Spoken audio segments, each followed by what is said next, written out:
and maybe subdomains within those or sub-elements within those. How do people feel about those? Are they something that you've come across before, just as a framework for looking at how we describe the places and the communities in which we live?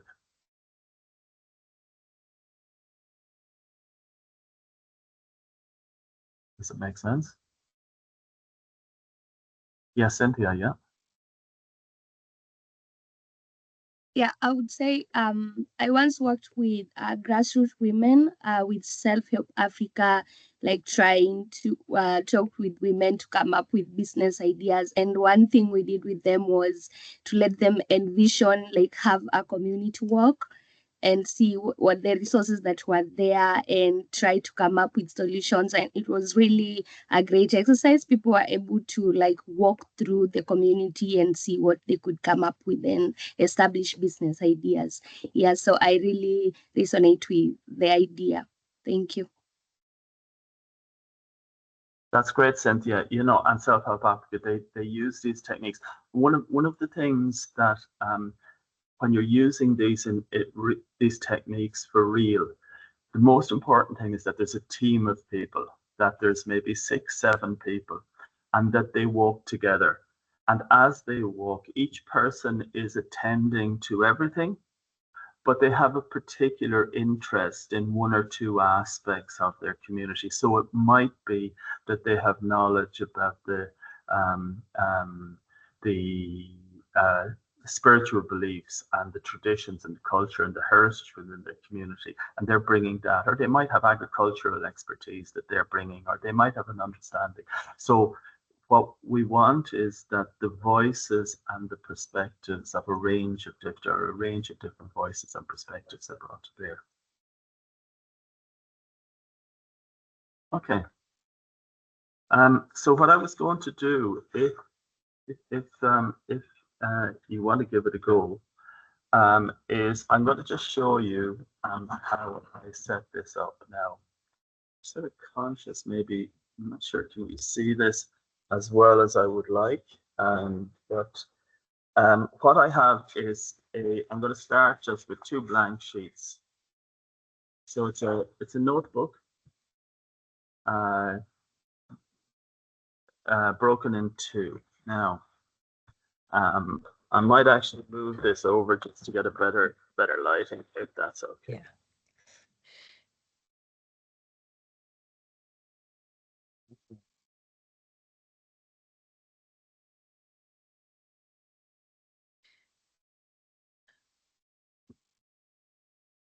Okay, so I'm going to show you how I do this. So I take the top sheet, and I would do this, generally speaking, if I'm going on doing the type of walk, Cynthia, that you were talking about through a community. And I would do some preparation beforehand. And I'd set it up something like this. So I have 2 sheets. The top sheet is going to be my map, and the bottom sheet is going to be the transect walk. And how I break up the transect walk sheet is I just take a line, and you can do this by hand or with a ruler, and about 1/3 the way down the sheet, I draw a line. So if you're in a position to do this exercise, then I'd encourage you to do this. So draw that line, and then what I'm going to do is, so that's 1/3 the way down the sheet, and so the rest of the sheet I divide in half. So what I'm going to need is altogether 6 rows. So I take another one here, another one here, one here, one here, 1, 2, 3, 4, 5, and 6. So I have six rows there on my sheet. And now I'm taking just a line down here, and you can do this with a pencil, you can do it with a marker, however you want to do it. Okay, So that's the sort of structure that we're going to use to create our transect walk. And what I'm going to do with these, along here, I write each of the 6 headings that we had for the endogenous development domains. So if I'm looking at the spiritual, I'm going to put memory and the ancestors, and then beliefs. So I have 2 here. And then I'm going to look at the human. So the human is built and social. And then the next here is going to be the physical or the environment. So one is landscape and plants, animals. And I have one here as well, and I'm just going to put water here or extras, just one that I can add to. Catherine, can you see that okay? Is it okay? I can't see it, Paul, but I think we've got the message, but maybe if you call out the headings again. Okay. So the headings, so the under spirit, and I'm calling these out as the headings that I use. You may in your language have a different heading that might make more sense to you, but one is about memory and the ancestors. The second is about beliefs or the spirit world. The third one, which is the human, is the built environment and social. So it could be social organizations, traditions, institutions. Is that all together, built environment and social together? No, they're two separate. Sorry, okay, thank you. The built and the social is separate. Yeah. So that's 4. Then we have the landscape. So that's things like mountains, maybe rivers, hollows. It might be particular features in your landscape. And the last one is plants and animals. And I have put one water as well because I sort of want to focus. It's not necessary that you have that, but something because we have a particular interest in water, that's what I'm going to put one with water, that if there's anything that that comes up. Okay, so does that make sense? So we have the rows. Is everybody okay? Now the next thing that you do is you take another marker on the top here and just put a dot just in from the vertical line. So that's your start.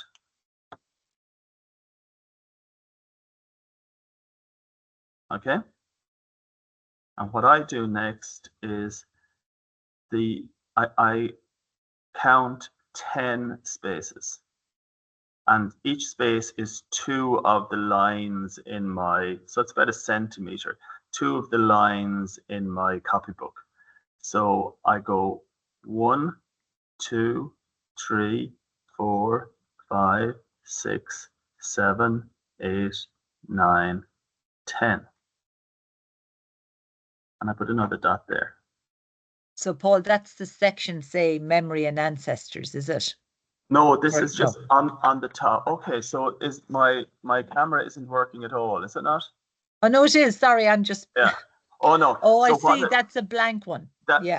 That's the top one, lad. Sorry, it's the top one here. It's the top. Or you can put it on the top sheet. Okay, so that's blank. That doesn't have a title. It doesn't have a title. No. Okay. So this is just your transect walk. This is the walk through your community. And it's broken into 10 sections, into 10. And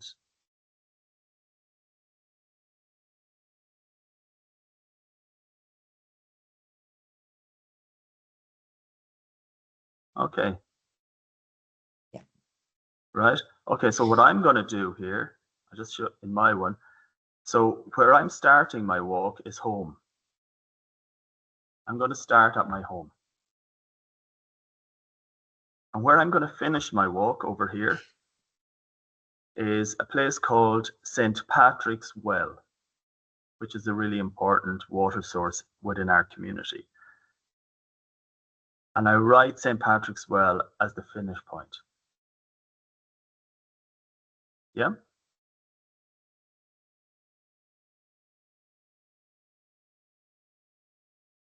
So if everybody, if you could, it would be great if you could put your starting point and your finish point.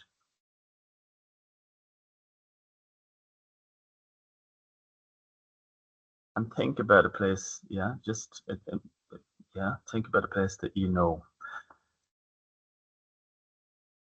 And then what you do is you think about a place that's halfway between the two.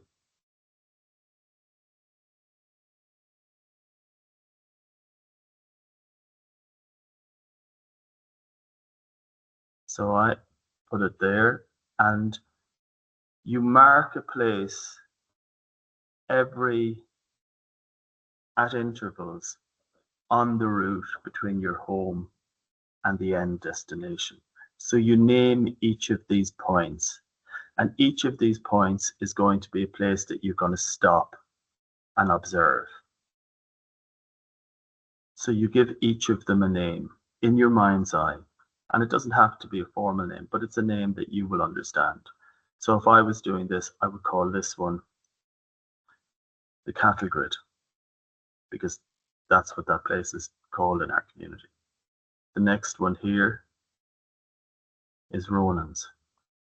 So each point you give a name, and it brings you to the center and then on to the end of your destination. And Paul, can we do that as we walk along, as well as beforehand, or it doesn't matter? What is probably better, Catherine, is if you do it, if you sort of in your mind, if you do it beforehand, because what tends to happen if you do it as you go along, it becomes really unmanageable. And you end up missing things because you sort of spend a lot of time at the early stages of your journey and less time at the end. What is quite good is if you have the structure, roughly speaking, you can change it as you walk, but if you have the structure, roughly speaking, begun on a piece of paper. Does that make sense? So that you know, roughly speaking, where you're going to stop. So I tend to, so I have my stopping spots marked out as, and the journey that I've identified is about 2 kilometers long. Thereabouts. Maybe 3 kilometers long. So there's maybe 300 meters between each, 200 meters between each. So roughly speaking, it doesn't have to be in any way accurate like that, but roughly speaking, you break the journey down. So you have the journey broken down. So what you do, how you do this is you start at the first point on your journey, and that's at the door of your house. And you look at each of your headings, and you see what you observe under each of those headings at the door of your house. So it could be something in terms of beliefs. There's a church that I can see from the front of my house. There's also a fairy fort, which is a sort of an Irish thing across in the field across from my house. In the built environment, there are houses. In the social, there is a neighborhood group. So we had a neighborhood group in the house, and the landscape, the mountains and the river. There's a particular river there. Plants, animals, there's a row of trees. They're actually sycamore. And then water, the main thing that strikes me at that house is the river. And septic tanks. So there was sort of wastewater. So all of those things, I've sort of noted them. And now I'm going to actually, on the picture here, I'm going to draw them. Just draw a little sketch of each of the things that I've noticed, or I've noted. So I can draw them. So the church. I just draw the church there. You don't have, doesn't have to be good. That's the fairy fort. It's just a rough drawing. The houses. I'm not an artist, so I just put them down just to symbolize them as I go along. The mountains, the trees,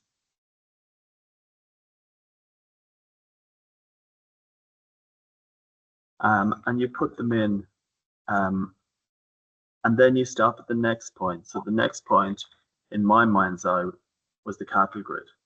So again, I note down, and if you had 5 or 6 people walking along with you, you might spend 20 minutes at each as it stops, looking at, okay, is there anything in the built environment that we can observe here? And all the time thinking as well about water, coming back to water, like, is there anything particularly these things relate to water? Because I suppose water is your particular interest in terms of transect walk.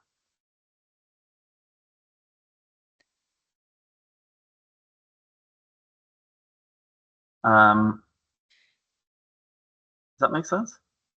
So eventually you have this completely filled. I have one here. So this is one that sorry, let's get it here. Okay, so this is one that I would have done just in preparation. And all along the walk, I have written in various different things that I came across on the way, and I've drawn them in.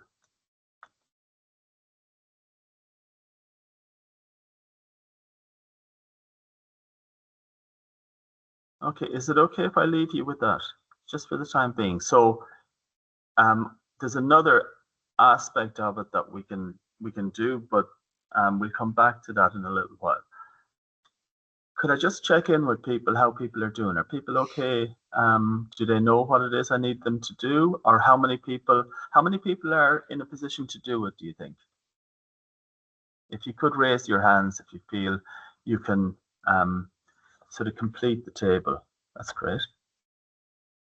And Paul, we're saying people can do it physically or in their imagination. Isn't that right?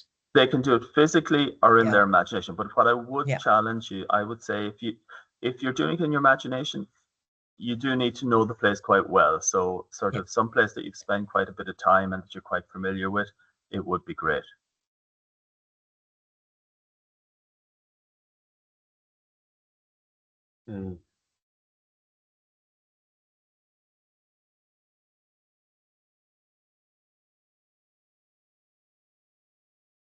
Okay, so what I'm going to do, So what I'm going to do, will I leave people, and I'm sort of conscious that people have, then they're going to need to have their lunch as well, or you know. So what I'm going to do is I'm going to leave you just to work on that. And will we check back in 45 minutes? If that's okay.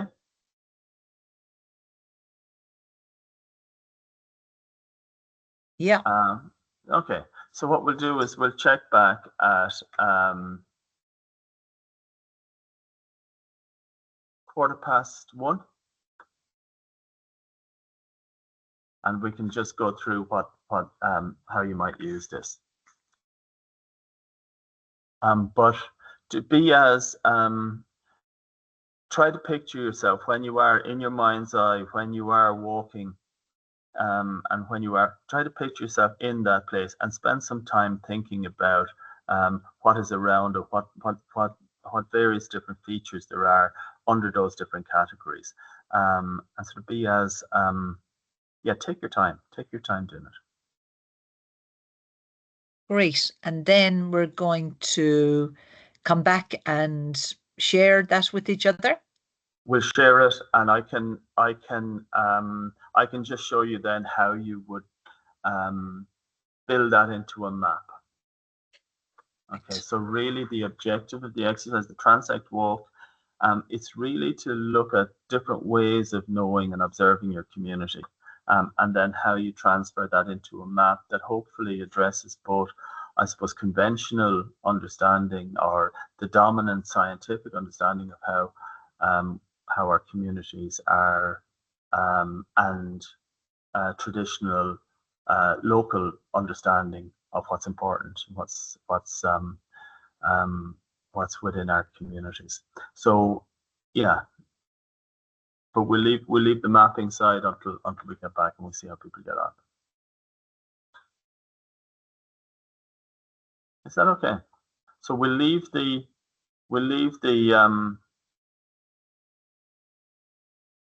teams on, and I mean I'll be here if anybody wants to clarify anything, but we'll get back in about 45 minutes thereabouts. Great. Thanks, Paul. See you all later.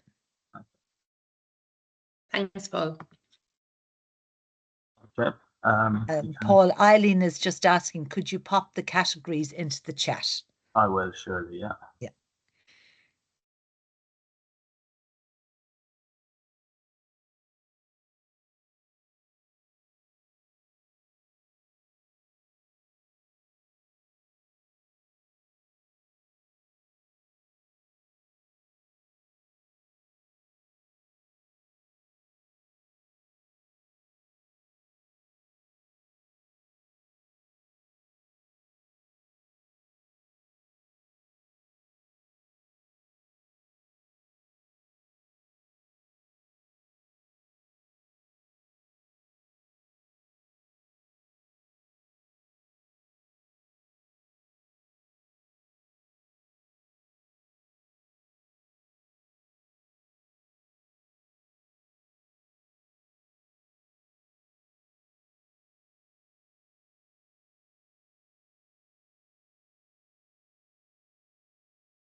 Hi, Paul.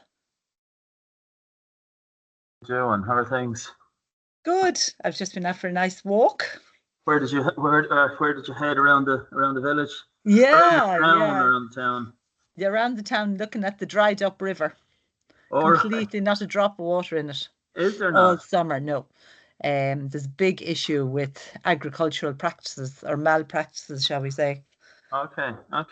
Yeah. Well, what I was going before people, I mean, there may have been. I mean, I know I got 4 or 5, but I think what might be a good idea now is if people just shared what they did, yourself included, Catherine, if that's okay, and then we can see where we take it from there. You know, it's sort of but yeah, it depends as well how people got on. But yeah, you're back teaching on Monday? Back on Monday. Yeah. Okay, great. I see Sheila. Hi, Sheila. You're on mute.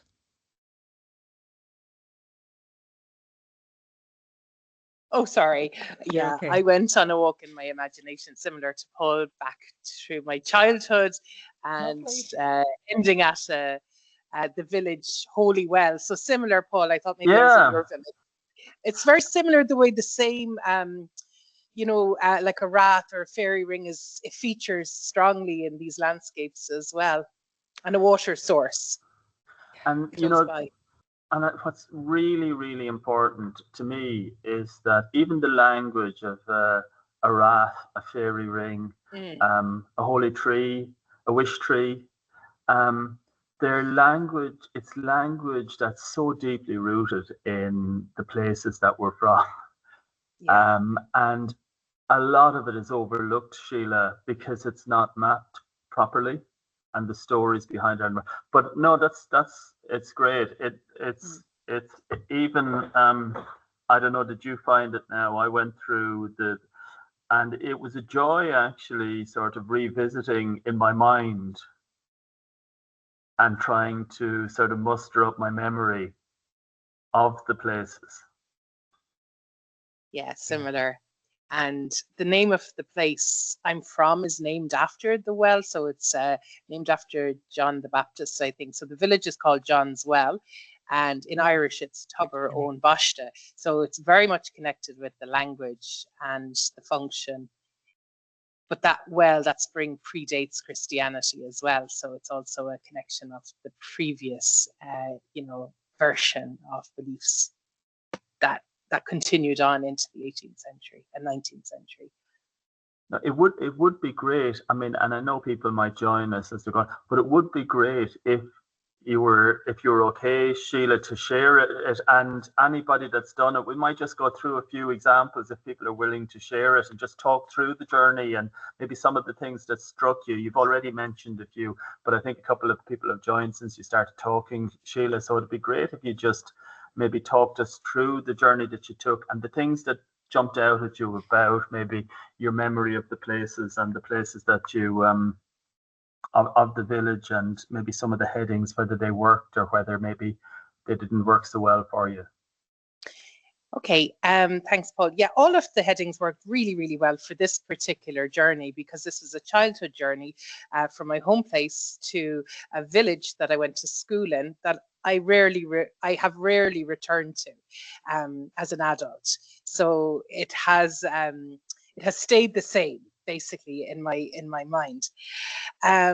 It ends at a water source, and the whole raison d'etre of this village is the water source.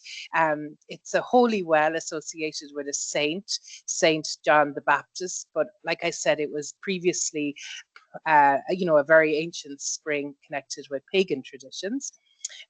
Christianity and pagan traditions coalesced for what was known as a Pattern Day, and there would have been a lot of bonfires and celebrations at this well going back to antiquity.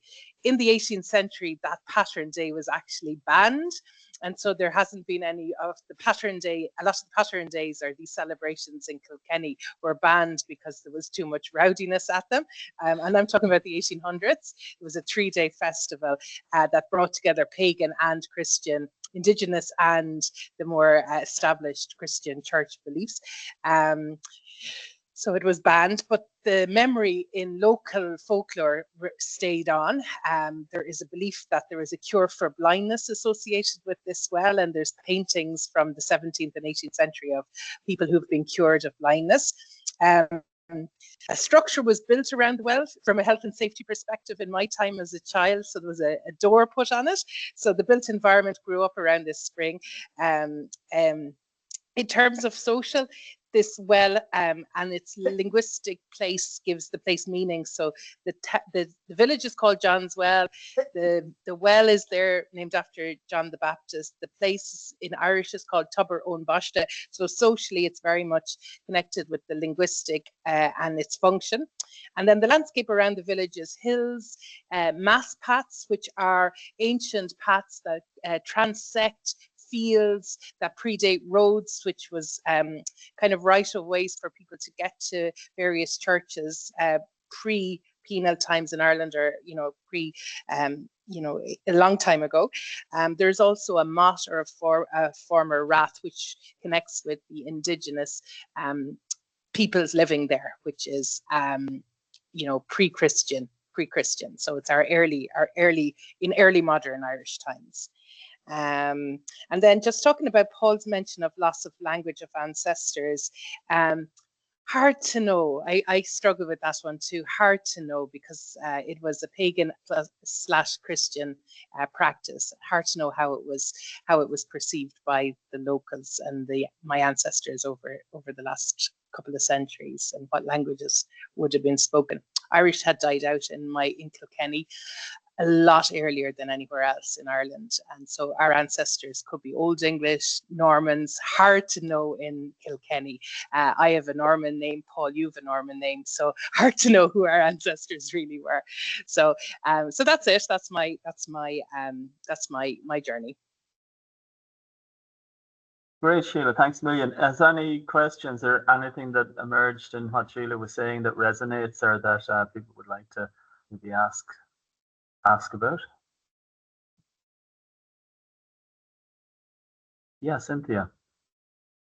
Yeah, I would say also my story really relates to what Sheila is talking about. I also grew up in the village, and like going for water from these traditional wells that nobody really owned them.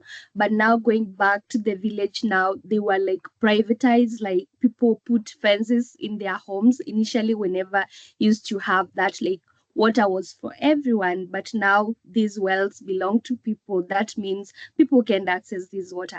And also walking through the village, I would see how modernized we've become. Like I grew up seeing traditional houses, like houses thatched with grasses, but now currently we have these modern houses with the roofing that is different.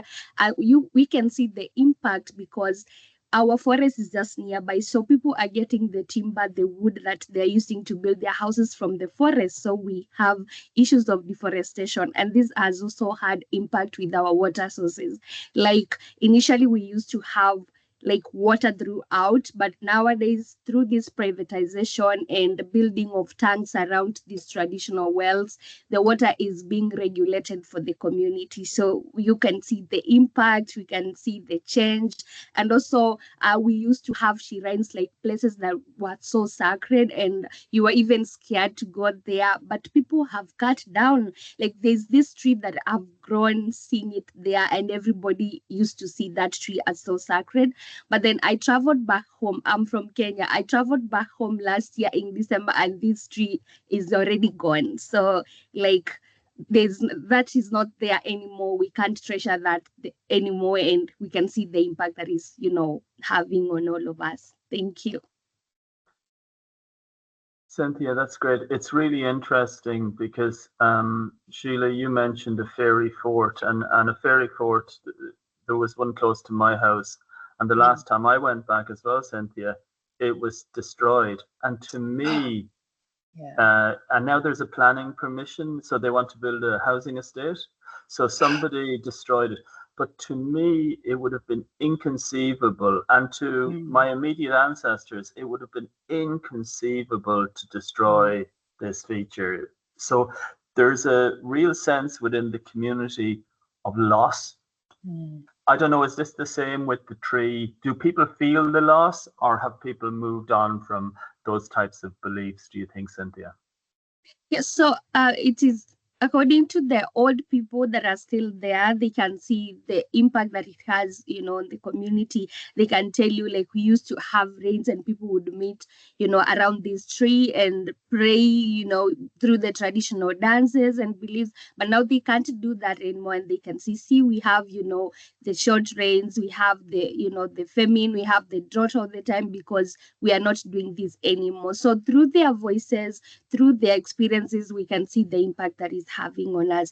And yeah, of course, some other community members like not, of course, seeing any impact with that, especially the people that cut down the trees don't really resonate with the myths by the old people that have been there before. Yeah, That's great. Yeah, no, it is, and I think in some ways, I think there's a sense in which it's almost the presence of absence. When things like that are destroyed, their absence is a characteristic of, or a feature in a community, or can be a feature in the community through memory and through sort of collective memory. Does anybody else want to share their journey? I don't know, Catherine or Patricia or Kira. I don't know. Did you get to do a walk?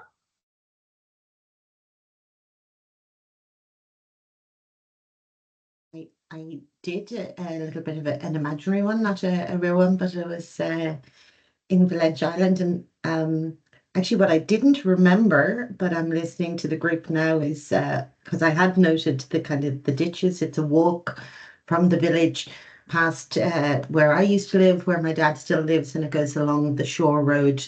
So Valentia is in County Kerry here in Ireland, and actually it's a small island off the mainland. It's connected by a bridge, and the walk goes down along the channel, sort of where it's effectively the ocean, but we're quite close to the mainland. And so that was the body of water I had in mind. And so it's quite a rural walk.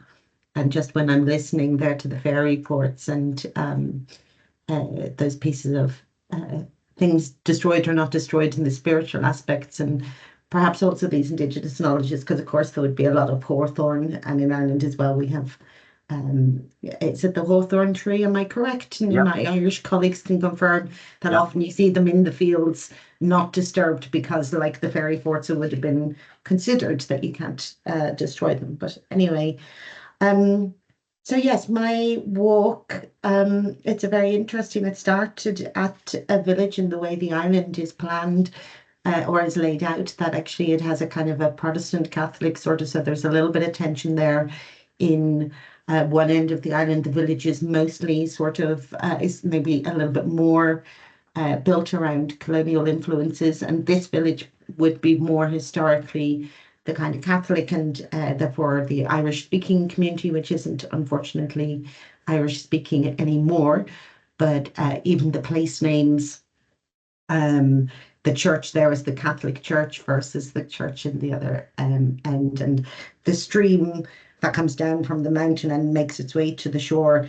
There's the bridge there, and is Cale Chapeltown there. So a lot of the Irish names and place names as well around that space reflect, and people will talk about the head and the foot of the island. And so even the landscape reflects, I think, a different, our Irish language and a different orientation to the world. So that's from our discussions this morning. I was thinking about those things. And those places, the community aspects and the built environment there, but really around that actually is kind of a crossing really, and a point in the island, and the river, the stream river that comes down to the shore, I think is a kind of important part of why that social cluster began there. And then as I was taking the imaginary stroll down the road, there's a lot of one-off houses, but as a very rural area in terms of ancestry and memory, people would very much know all of the families that are in those houses. They might be families for a long time. The places would be referred to by names of the people. So Murphy's Corner, because the Murphys had always lived there. And in terms of water features, then there's it's now the island used to be called Ondarva, which would have been the island of the oaks. So it would have originally been covered in oak trees, and is now not. Very few trees, and very few trees struggle with the Atlantic conditions, actually, because there isn't the resilience in the forest there. So now I was thinking about the ditches, really. So it's very fields and in the landscape, and the ditches which kind of have to be looked after annually to ensure the water systems, even the troughs for the animals and things like that. And most houses, as one-off houses, would have their own wells, though. So as well as there being the main sewage system, most houses would have drinking water from their own wells. So I was just reflecting on those different aspects of the sort of social and historic influences that have influenced those things. I had loads of notes, so I don't want to bore everybody, but those were some main ones. And then I think along the shore walk, and part of the reason I had selected it as well, there's a boatyard. There's two kind of marine places. One is a boatyard that builds boats, and I think just that relationship between water as an island as well has been very important to their economy, but also this sort of leisure aspects. They have regattas and things like that. So they have a very water-based culture for leisure and work. And then there's one which is still a very active boat builder, and then there is another building which is very derelict. So even in I suppose, yeah, the rural dereliction and the kind of difficulty keeping communities in these landscapes and in these places, and how the water maybe helps to keep that, but how also, whether it's the agriculture or various other sort of global conditions, even the names of, even as the buildings, the names of places that have had a lot of, and the transatlantic cable, which is obviously a big water piece.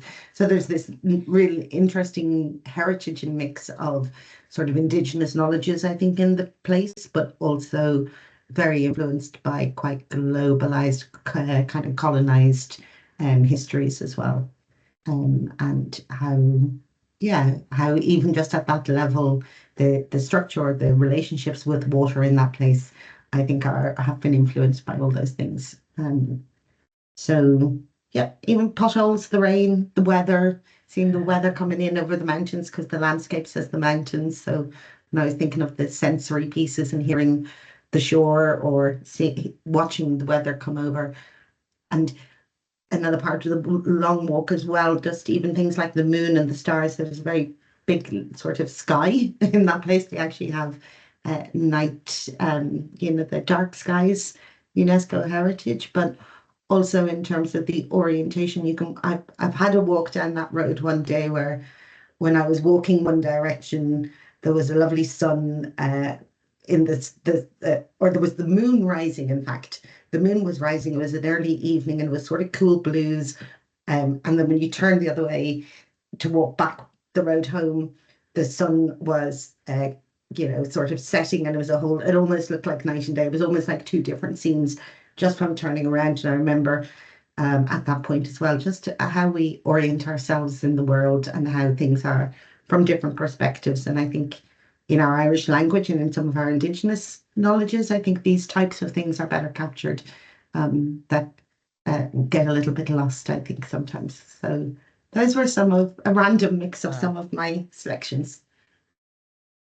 That was amazing, Ciara. There's a short story and a chapter in a wee book, and that I'd say if you work up, as there is, Sheila, in yours, that I think each of them is it is a story, and this is really what we want to try and do, is capture the stories.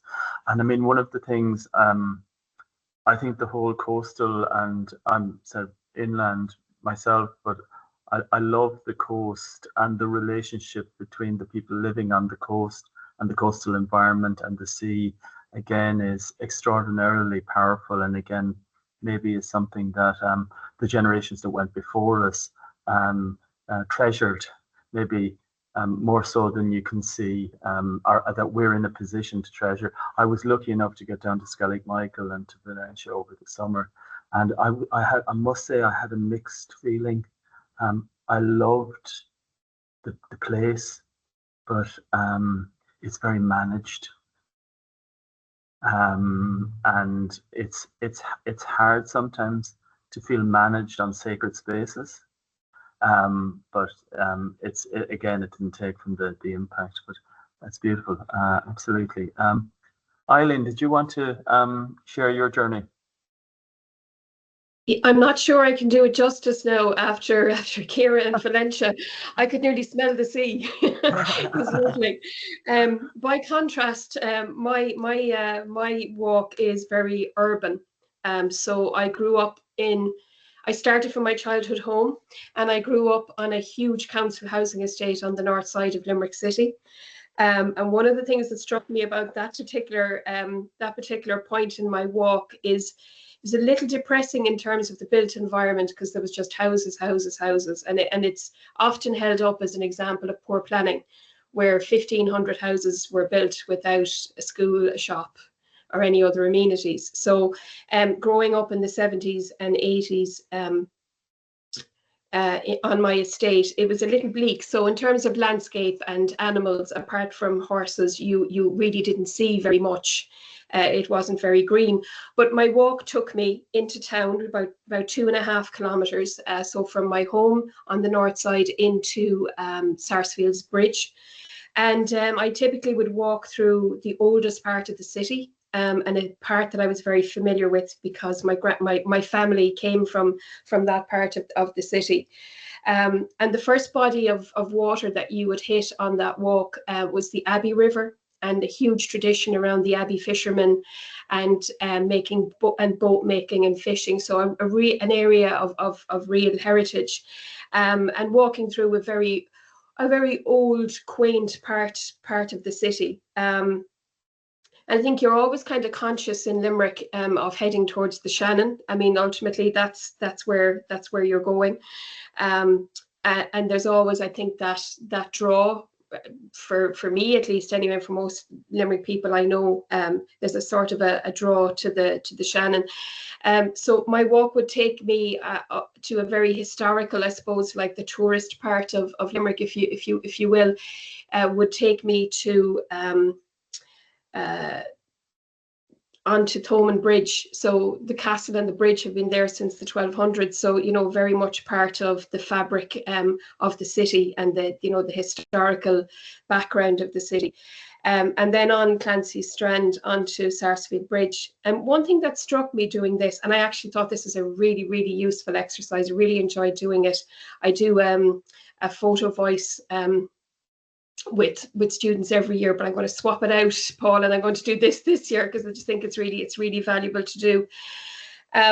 What struck me was between the castle and Sarsfield Bridge, there's different places along the way. So you have the Treaty Stone opposite the castle, and then you go a little bit further down Clancy Strand and you have an old British barracks.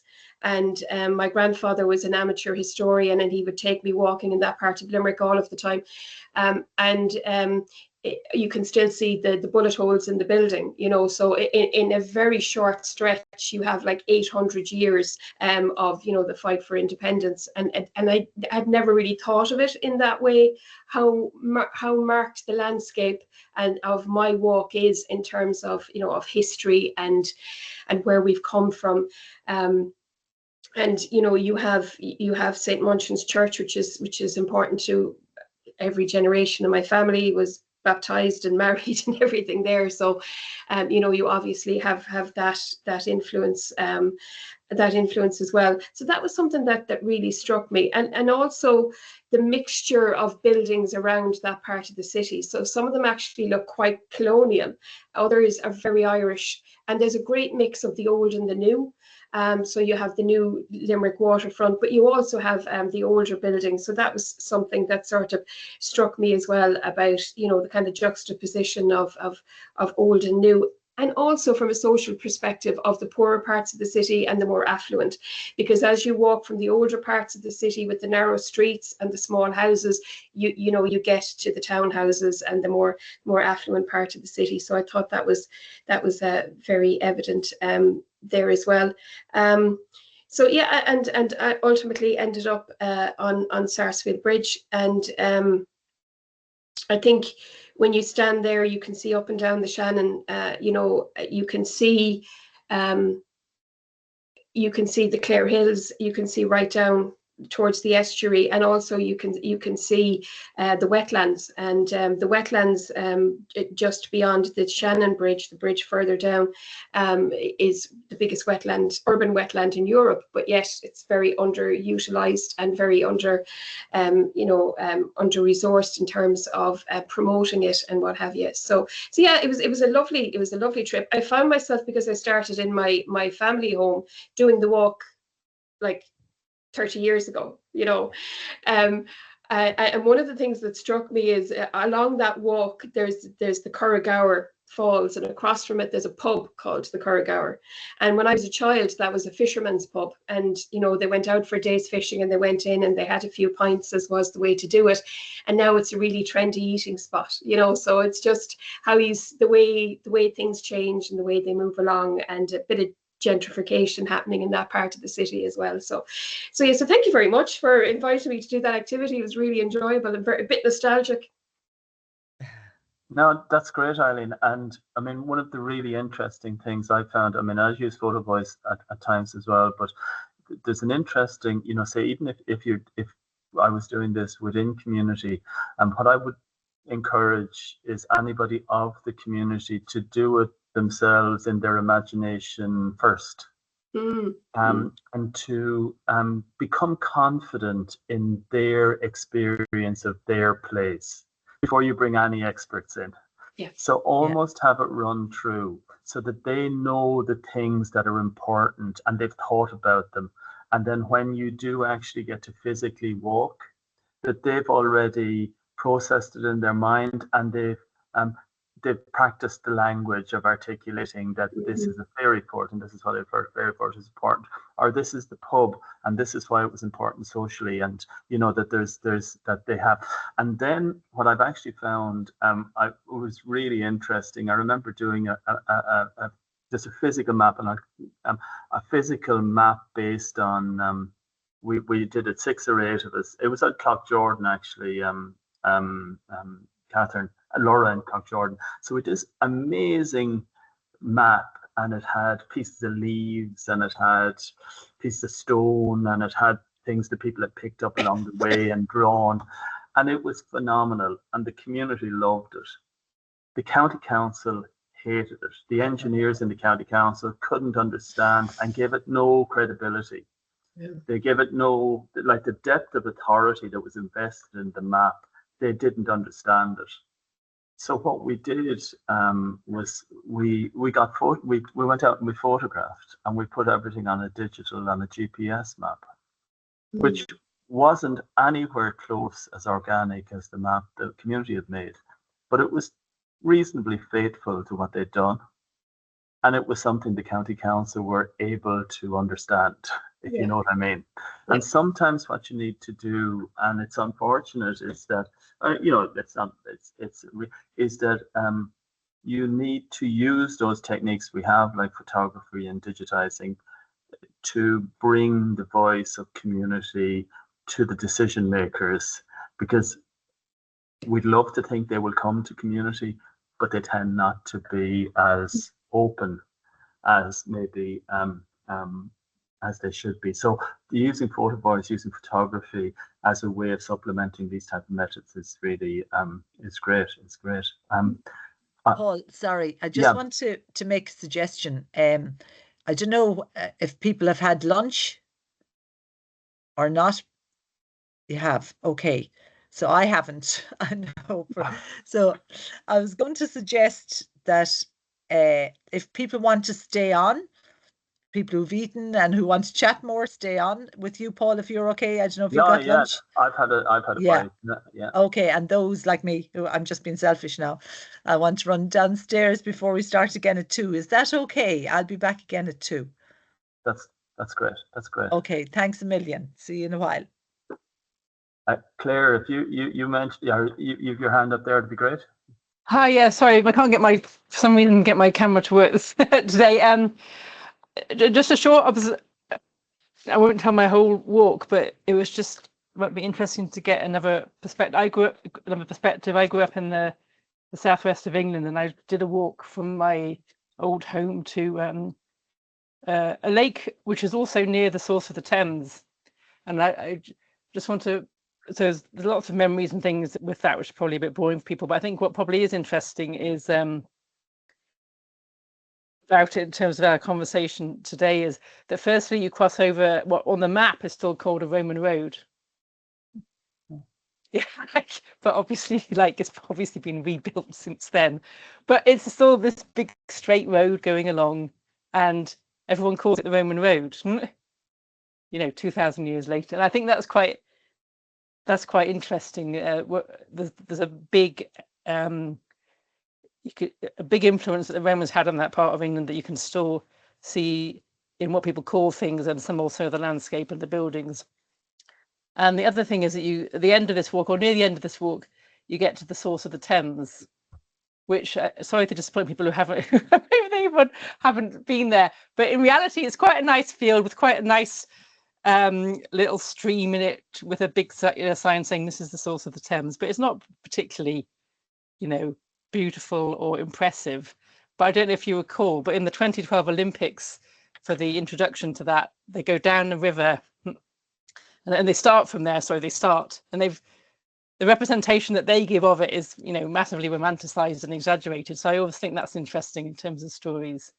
And just the final observation is the connection to Ireland, which I just find interesting. Fergal Sharkey, who's now doing lots of work about protecting these rivers in Britain and the south of England, and I've heard him talk so passionately about it. And it's just, to me, seems the fact that I've lived in both countries, that this person who comes from one and now lives in the other has put them both, his passion for nature and landscape, into a different country.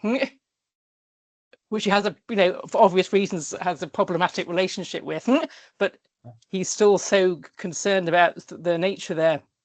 So anyway, I just thought that was quite an interesting little vignette from all these different aspects, and the way that history that was thousands of years ago, in terms of the Romans, is still in the language of today and in the maps.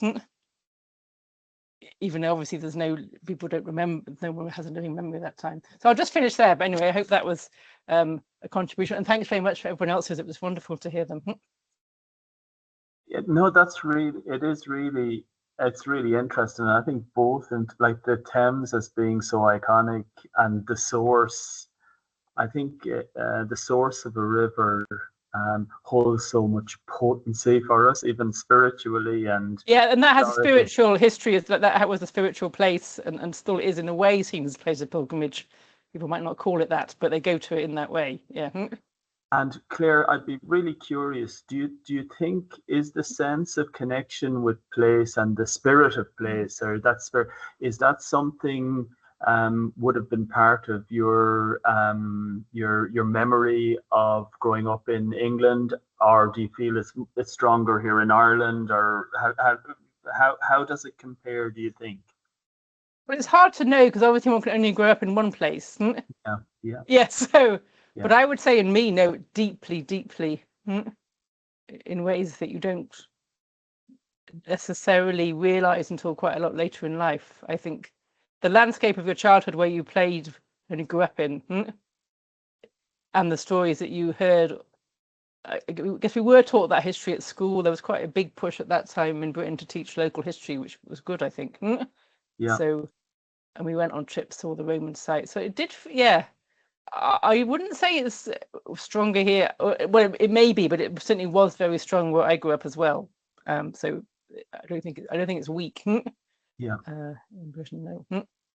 And yeah, absolutely. And I think one of the really interesting, one of the challenges I found a little bit, I'm gonna, again, I hadn't done this journey before planning this exercise, but what I was really tempted to do along the journey was include my own childhood memories of the things I did at this point. I could do a whole other journey of things that happened to me, just my memories as I went along, and I think that can be really powerful as well.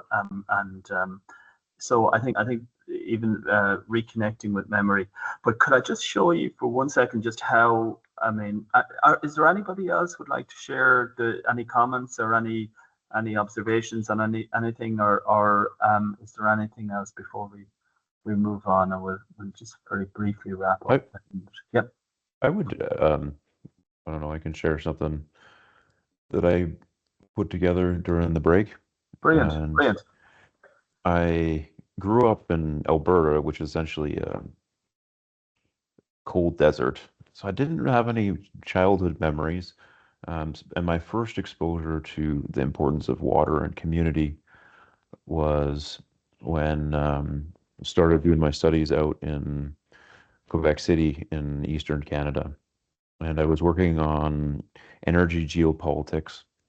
And as you're all probably aware, the oil sand development project is issue mostly because of the enormous amount of water needed in order to separate the oil from the sand.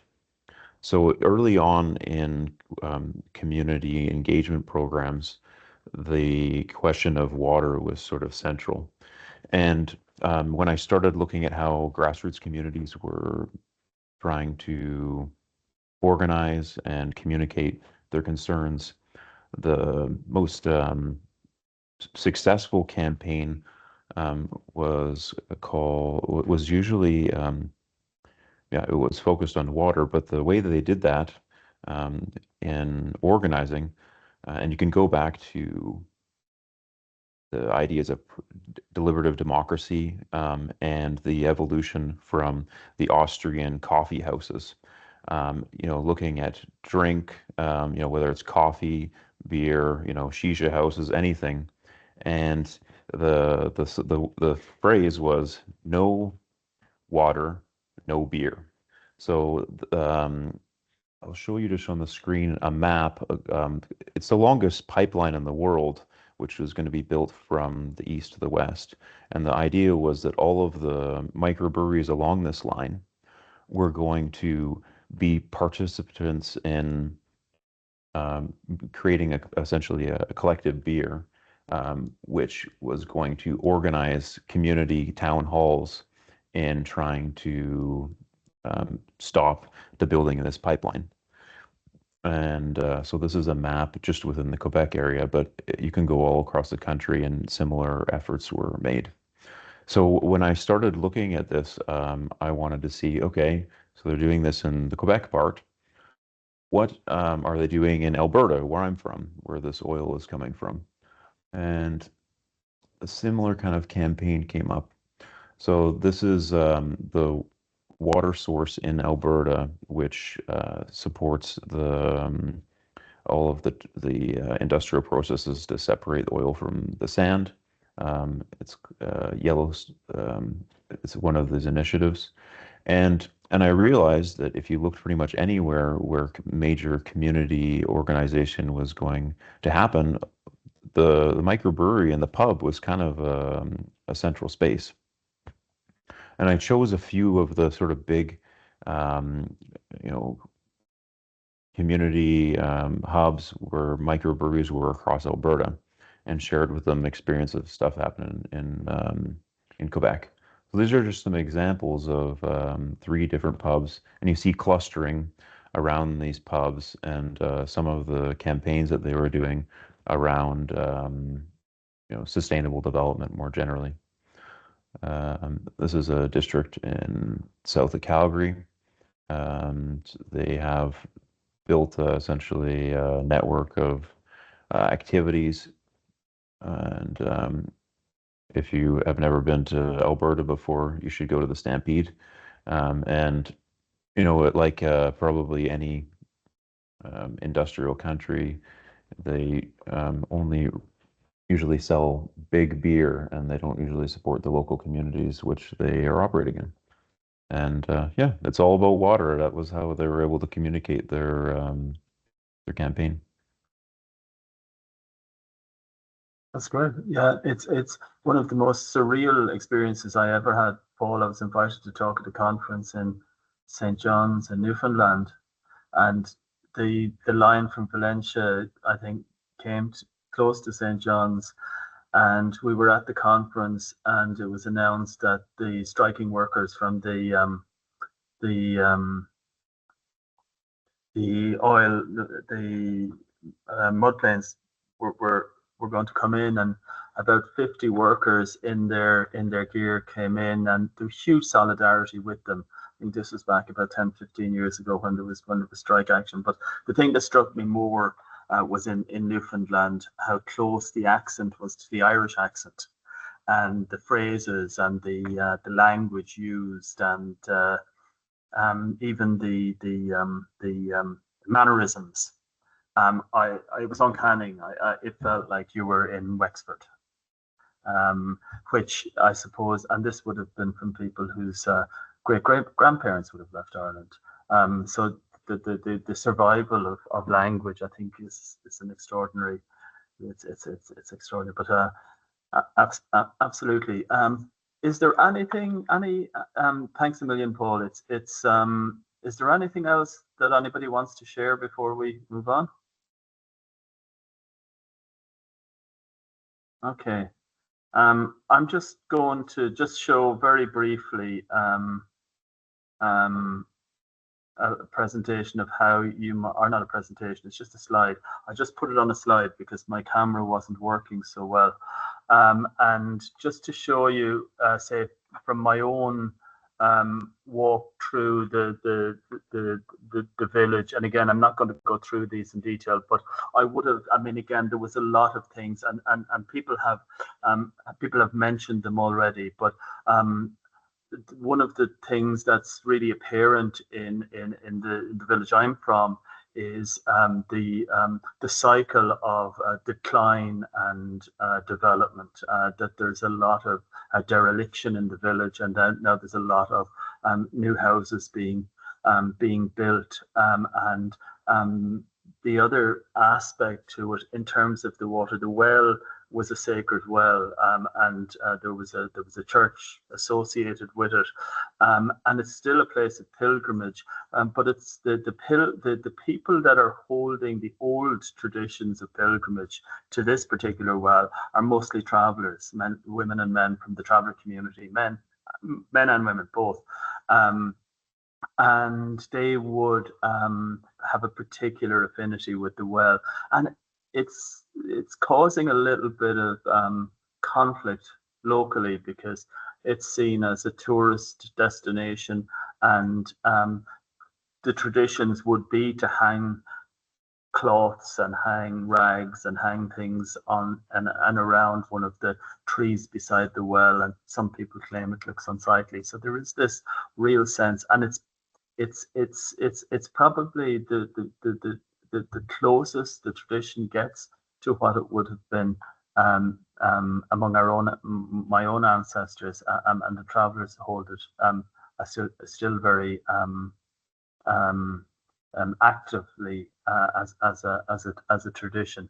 So, and this is, I just finish on this, but what I would do, sort of when you have the transect walk done, what I did here, and this is just a sort of a rough example, is I would have made a map, and then I would have filled in a lot of the various different things that I would have observed as I walked on the map, and giving me more space and giving me more time to articulate maybe some of the things that were important to me, and again once you've done it, once you've gone on the transect walk, once you've written, and then once you've drawn it on a map, and new things emerge that you mightn't have realized, and it allows you sort of maybe analyze maybe a little bit further. And then I would say again, the next phase in doing this is go out and take photographs, or sort of formalize it more in a more structured way, so that you can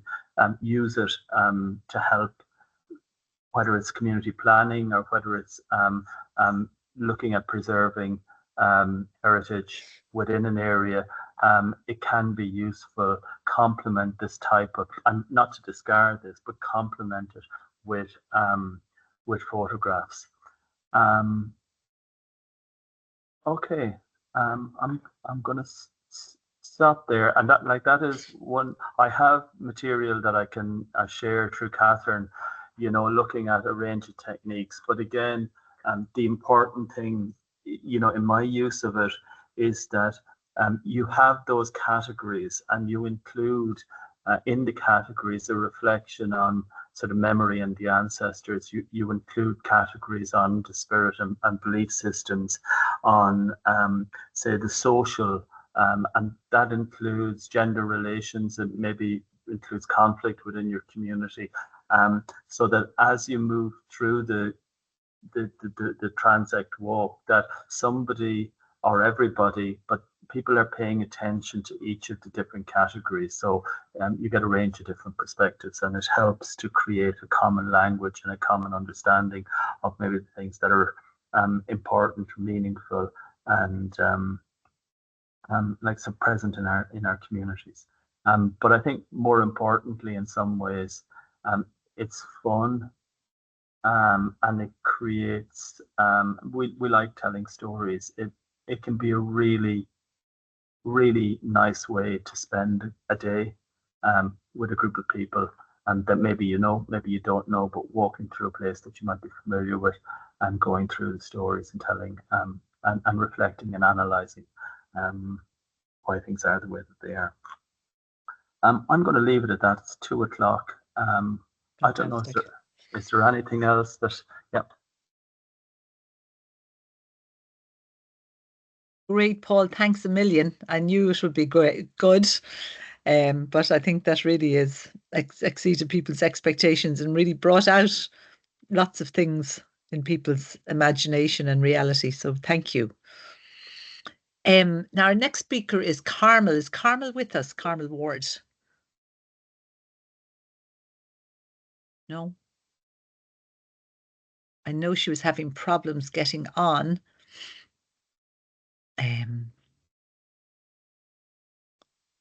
Miriam, have you any word from Carmel? Hi, we've been trying to let Carmel in for the last few minutes, so we're working on that. There'll be a few minute delay. So Bongley is looking into it now. I have been trying 2 different emails for Carmel, so hopefully it won't be long more. Okay, no, that's okay. Tricia, you sent a very interesting question earlier on. I'm just trying to find it on my email. So you have your hand up. Maybe you remember, do you? Oh, yeah. Yeah. Oh, yeah. No, I was just going to say, just to, like, if we had a few more minutes on the session with Paul, one of the kind of interesting things I think is, how do you make the information meaningful for decision makers? I think that's one of the really interesting things out of it. I'm thinking of our own controversial cycle lanes all over the country. So there's a lot of debate about the cycle lanes and what they're doing to main streets of towns and cities. And, some people, for example, in the town I'm in, Middleton, people are not aware there was a plan for a cycle lane going up the main street, like, what? So there's a cycle lane now that kind of arrives at the main street but doesn't go anywhere else. And then, so there's a lot of kind of controversy over it, but how to, take that sort of experience of walking and who are you, how does it work, and how do you influence and communicate, or even like some of the cycle lanes have been welcomed, because there's all the lovely flowers go in. So you find there's a kind of a begrudging kind of, actually it's quite nice, but just managing tensions that get created that could maybe be resolved or could maybe managed, I suppose, if there was sort of finding the ways between the different kinds of experience of a place, you know. So I thought that mentioned by yourself was really interesting, and the idea of digitizing or trying to turn something into a format that speaks to others. If you're trying to influence decision making, I thought that was really interesting. I went on a circular walk, so in my head, it's a walk I do regularly, but we have a short walk, but interestingly, it didn't come up with others, but we're in the town that had very severe flooding a couple of years ago. So always the river or the estuary was always very beautiful and picturesque and nice, and you know, now we have nice walkways around it. There's always a slightly ominous feeling about, you know, this river, this water could actually flood us out again, and you know, you find the authorities haven't really come up yet with a plan to prevent it from happening. So there can be a certain ambivalence to the closeness of water, you know, as well. So that just came up as something that we would have in our context. And if we're still waiting for our next speaker, Claire, or has she arrived? Or Carmel, no, I don't see her coming up yet. Yeah, but the juxtaposition of creating these beautiful scenic areas, which a lot of town and urban councils are trying to do, or well, not urban, they're gone now, but you know, the lovely walkways. And then we have the feathers here in the town. Some of you will know the relationship with the Choctaw, and we have the 9 feathers in the town here, and beautiful place to go and sit. But then we have this overwhelming increase in traffic that is coming through on the road just near, so you have kind of noise pollution. So the notion of a beautiful place to sit and all of that, and then you have modernity or the built environment, as Paul, you were talking about, sort of the tensions between those. You know, I think that the transect walk approach that you have described, it really evokes a lot of different kind of feelings or views from people. So it's really, really nice. And the other stories were just amazing. I think you're right. I think there could be a series of short stories from all that was shared this afternoon, you know. And I think, Paul, if I'm right, is this Neil Young has Think I'll Go Out to Alberta, whether it's good there in the fall. That's all I could think of as you were driving. I think it's a Neil Young song. Lovely song, you know. So that would evoke a lot of memories. I think in Ireland that would be a major song from, let's say, the 80s and the 70s for some of us. Thanks. I mean, one of the things, Patricia, you know, I didn't say, like, the village where I live, I overlook the shore, and it's just before the shore goes into Clonmel. And there was a Cistercian monastery on what was called the Turn of Abbey. And it always flooded. In my memory, it always flooded as a child. And a farmer, or it was bought by an industrial company, and they built berms up along the river, so it stopped flooding. But it increased the flooding in the town. Where else, yeah. Yeah, and anybody from Marlafield would tell you, you know, that field always flooded. And now even parts of the village are flooding. And there is this sense that one of the things that the map that I looked at, it shocked me last night how much we've gone from small agriculture. Like John Magner, people know him, has bought an awful lot of land close to where we are and has just blanket rapeseed oil, blanket wheat. So the nature of how sort of agricultural land is being used has had a huge impact. I think the thing about making decision makers more conscious is really one of the things that happened one time, and it was just by coincidence, as we were doing something like this in a village, and the county engineer was from the village, and we asked him to come on the walk, and he wouldn't have dreamt of it, only that. And it really changed how he saw what the people were trying to do. And that's the problem, I think. The decision makers, their way of planning is coming down on us, and we're trying to encourage our way of planning to seep up, and they don't really meet in the middle, unless you can get some of the decision makers committed to this type of processes. Sorry, Kira and Sheila, Yeah, actually, similarly, Paul, I think I was going to make a similar point in terms of, I mean, a lot of the work that I'm end up being involved in is really trying to bridge some of those gaps. And I was just going to say that piece around the more we can engage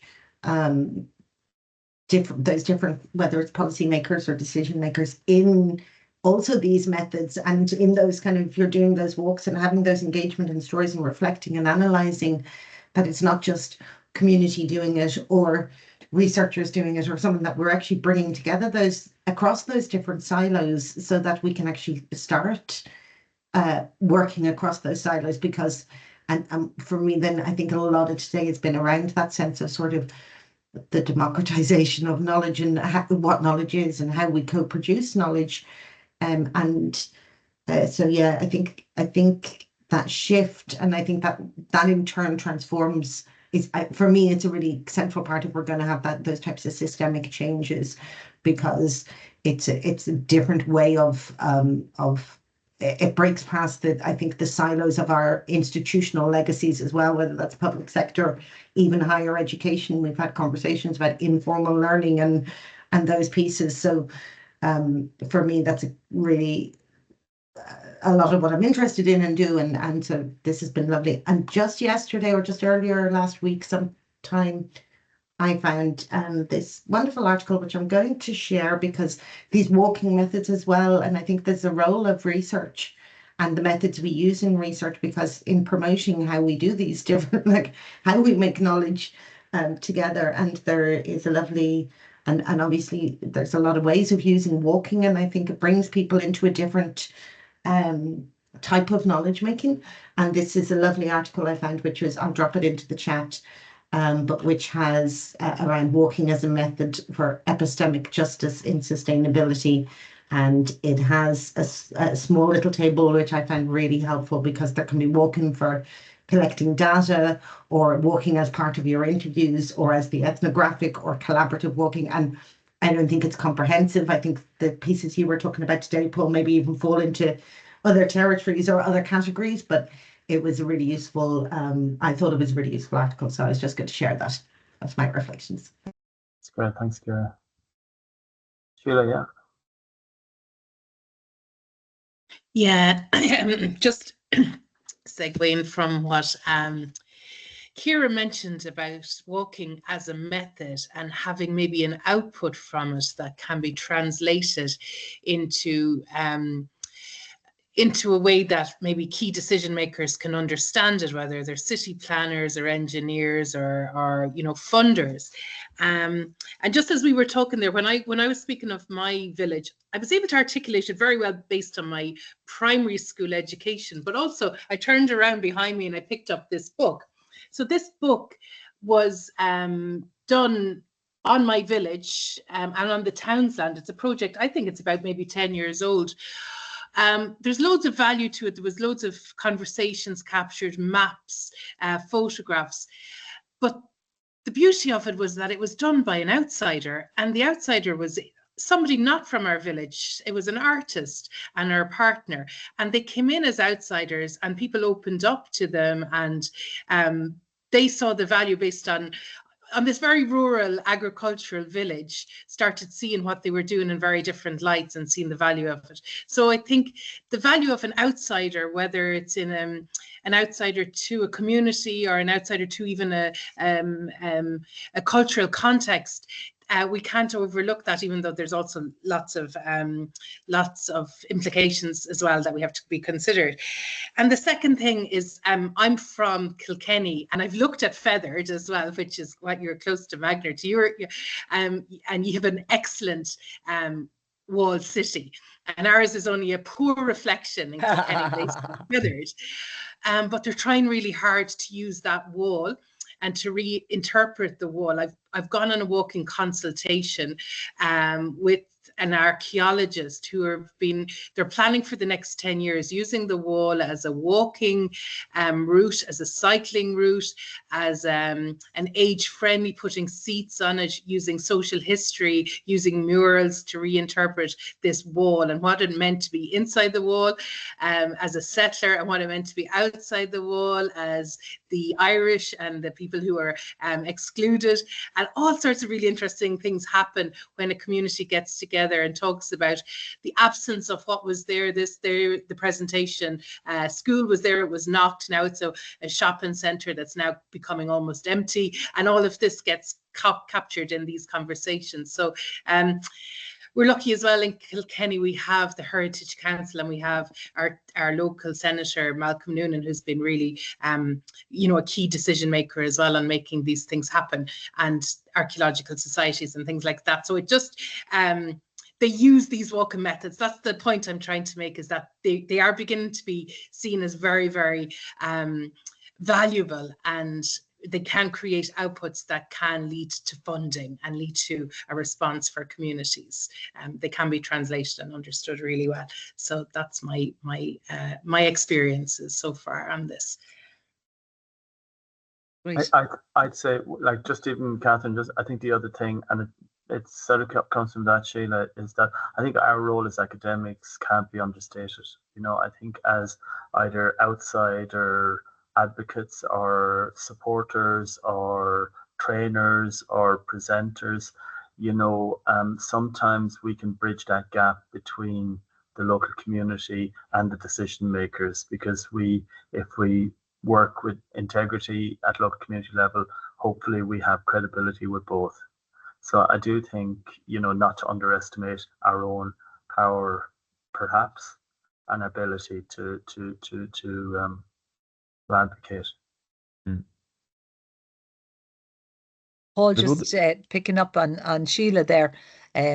So I actually walked around Feathered because I live just on those walls, actually, that Sheila was talking about. So the water point that I was considering is the Clashawley River, which would have been the dividing point between the Irish, the Norman wall, and the settlement, if you like. So that kind of tension has always existed in Feathered since its foundation in the 13th century. So that's always interesting. And so it's a very male space in some ways, with this big wall, that was built with a grant from a Norman king. But it's also a very feminine space, because we've got Slieve na Mon, the Mountain of the Women, from mythical sources. And we also have a Sheila na Gig. Now, for people who don't know what that is, these are kind of contested female images. And nobody quite knows, whether they're related to childbirth or to sexuality or to warding off evil, but they're a very explicit, sexually explicit figure. And somebody carved one of those on the wall. And there's also one down on the Augustinian Abbey, just down the road. But in terms of the river, and its point of contestation, that's still the case. So there is not a drop of water in that river at the moment, and it's full of vegetation. And people are very upset about it. But the reason for that is that the experts have told us it's because of nutrients from agriculture being flushed into the river. So a small number of individuals are farming very intensively, and it's killing the river. So, how does one deal with that? Like, it's such a huge issue in terms of what's kind of regarded as the lifeblood of the community in lots of ways. So yeah, the other, I suppose, issue then I went down, I was stimulated into thinking about this in a conversation with Tricia and a few more people the other day, with the holy water, so for non-Irish Catholic people, Tricia's going to pull up her bottle now, I'd say, of Knock water or Lourdes water or whatever, which was regarded as a way of good luck or warding off evil. So it's I actually, there she goes with her bottle. Never goes anywhere without it. So I had actually never gone to the water font in Feathered until I was looking for water, so I found it today. So hopefully that's given me lots of luck and blessings. And the other significant thing about it is that the abbey here is an Augustinian abbey, and apparently it's the oldest existing abbey, Augustinian abbey in Christendom. And the current Pope came and visited about 5 or 6 years ago. So now everybody's thinking about him as a tourism project. So maybe he might perform a miracle and get the water back into the river. Thanks, Paul. Okay. Paul, you had your hand there. Did you want to say something? Just to follow up from the speaker was commenting before about using walkability and trying to coordinate more community research, and the relationship between health and walking is a big push. And anything when it comes to getting funding for environment initiatives, health is the number, is one of the best metrics for when you're trying to communicate the benefits of any sort of environmental initiative. And I don't know if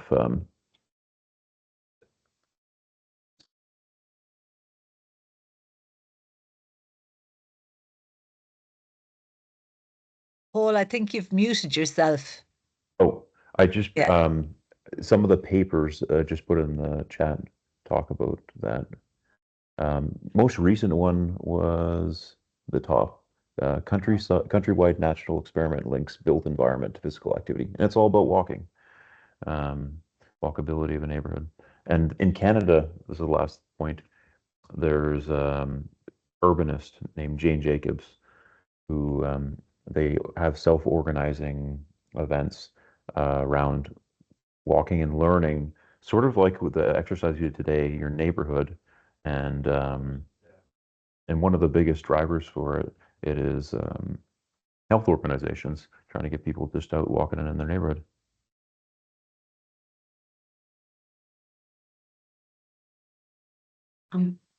I might jump in also. I can drop in another couple that I'm just finding. There's also a excellent researcher Maggie O'Neill in UCC, who does a lot around walking as a critical pedagogy and for research, and particularly also uses a lot with migration studies or with criminology, with sex work, and the relationships that in the types of knowledge co-creation and ways you can work with people when you're really in their environments and in their worldview, I suppose, and really being able to meet people where they are and things like that in terms of the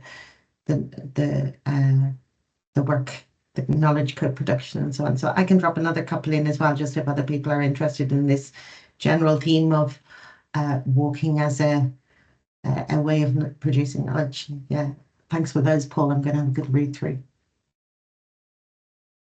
I remember, I remember one time I was doing something like this. I worked in Ethiopia at the time, and we were in a village, and there was a group of sort of very important people had come to do a walk, and we'd set it up like this. But halfway through the walk, it started raining torrentially. It really came down, and this woman let us into her house. and it was the most interesting. We ended up in the house for maybe 3 or 4 hours, totally unexpectedly. But it became a sort of, half the village came to the house because they'd heard these people had come and they were stuck in the house. And it was the most amazing sort of community consultation we ever had. Totally unplanned, but everybody was off guard. And this woman who invited us into her home to escape the rain took charge. And she organized everything for the day. And sometimes these unexpected things happen while you're walking, and they can be, I suppose, the spark of insight, or the spark or the opportunity for there to be insight. So it is. It's a really good space in which to learn. But those articles are really interesting. I hadn't come across them before. But yeah, sorry, Kira. Yeah. Sorry, yeah, one more little reflection, because actually part of the reason I couldn't turn my camera on this morning was because a friend was staying with me because she's going down there. So it doesn't have to be walking. They're sailing, given our water theme. They're actually on a sailing journey, stopping at a few community locations and linked with sort of Joanna Macy and Active Hope, and doing sort of community gathering interventions at a couple of places along their sailing route. So I was dropping her off to the boat this morning, which is why I didn't have my camera straight away. But I think that was just in relation to the water theme, and that sense of movement, or different ways that we can do this. And also because we say walking, but obviously, in terms of accessibility and inclusion, it doesn't have to be sort of on foot walking, right? I think the principle of sort of moving around somebody's space, moving around our landscapes with people, and having storytelling and working together in that way, I think. Yeah. So they were just the accessibility and this little sailing anecdote.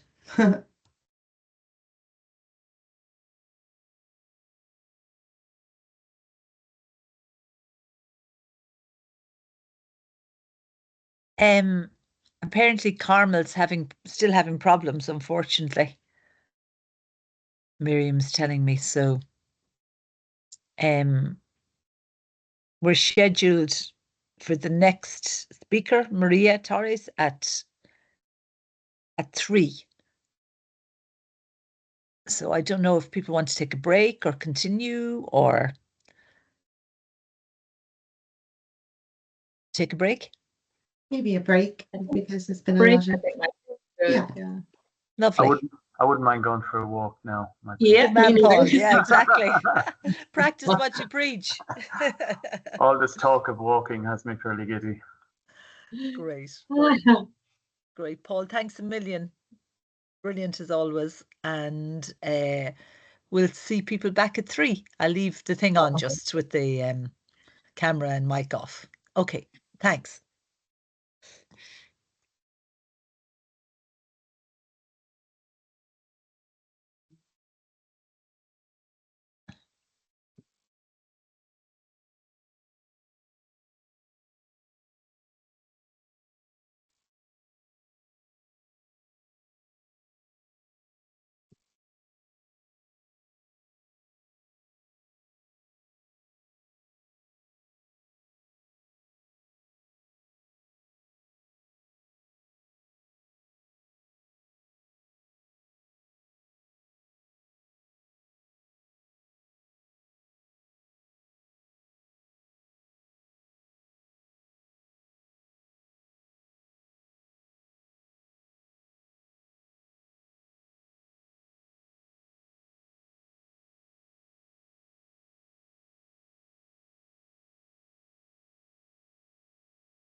Hello, I'm just checking whether we have Maria online.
That's my tennis kid. It was downstairs on the chair.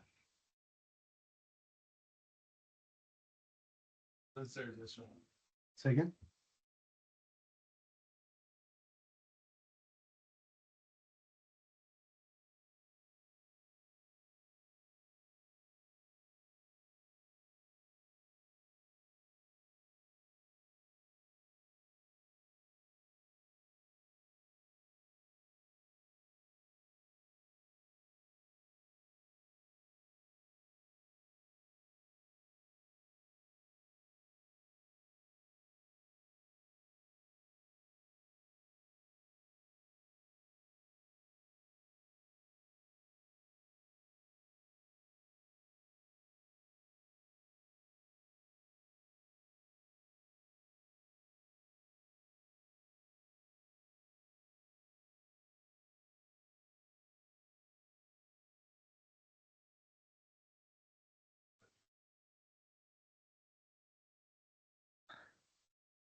Sorry, folks. I'm just turning on my camera. Hi, welcome back, everybody. And Maria, I think I can see a new face here. It must be you, Maria. Hi, Catherine. Yes. How are you? Hi, everyone. Great, great. You're very welcome. So, everybody, I'd like to give a big welcome to our next speaker, Maria Jalma Torres Sanchez, who's joining us to talk about interculturality and the rights of nature. So I suppose continuing our conversation about Indigenous knowledge, but in the context, I think, Maria, you want going to talk about in the context of the fight against climate change and your own journey in terms of that, because I note you've been writing about challenging, I suppose, Western perceptions of nature and of culture, and the necessity of doing that if we're to join with Indigenous people in protecting the natural environment, I think. So anyway, I'll hand over to you and you can reveal all. Thank you. Thank you, Catherine, and good afternoon to everyone. I'm just going to try and share my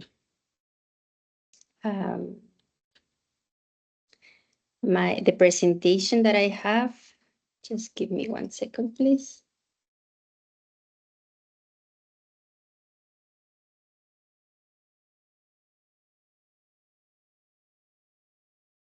No.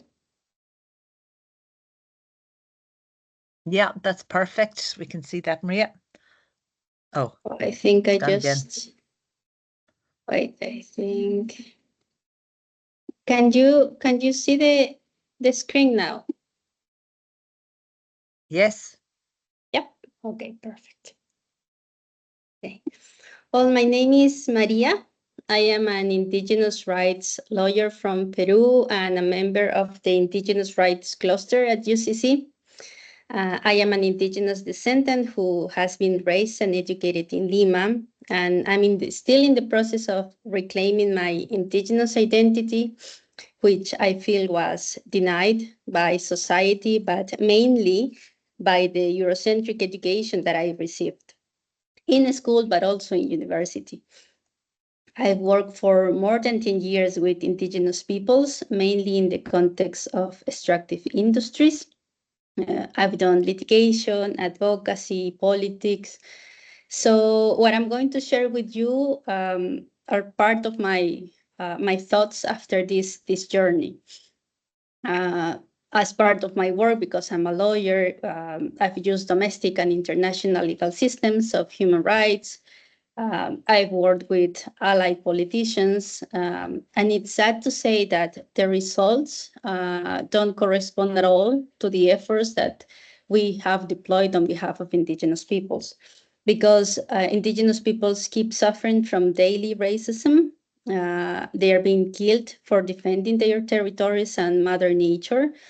And no matter if the government is from the right, the center, or the left, the violation of Indigenous people's rights and the destruction of nature is usually what they all have in common once they are in power.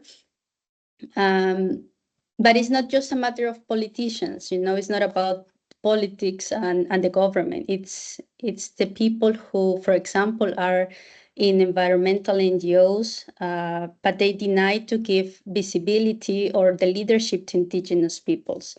For some reason, they are reluctant to get involved in Indigenous people's struggles for self-determination, despite they know that Indigenous peoples are the ones taking care of biodiversity and that they are the guardians of Mother Nature.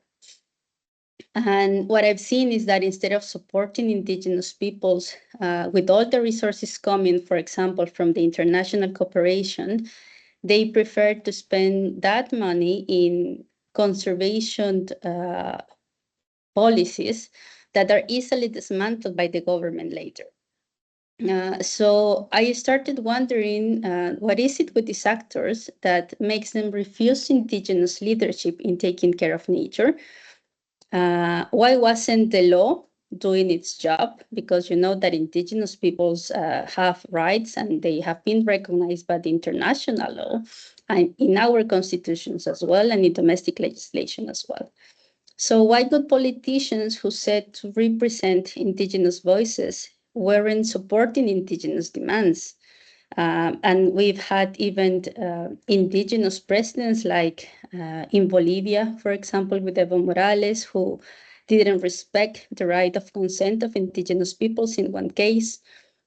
We had another example in Brazil with Lula, who didn't respect the right of consent of indigenous peoples in an extractive project. So I always wonder, why wasn't this all effort working? And let me see if I can just, so in this presentation, what I want to share with you is what I think it's part of the answer of these questions. And that for me goes beyond capitalism and neoliberalism.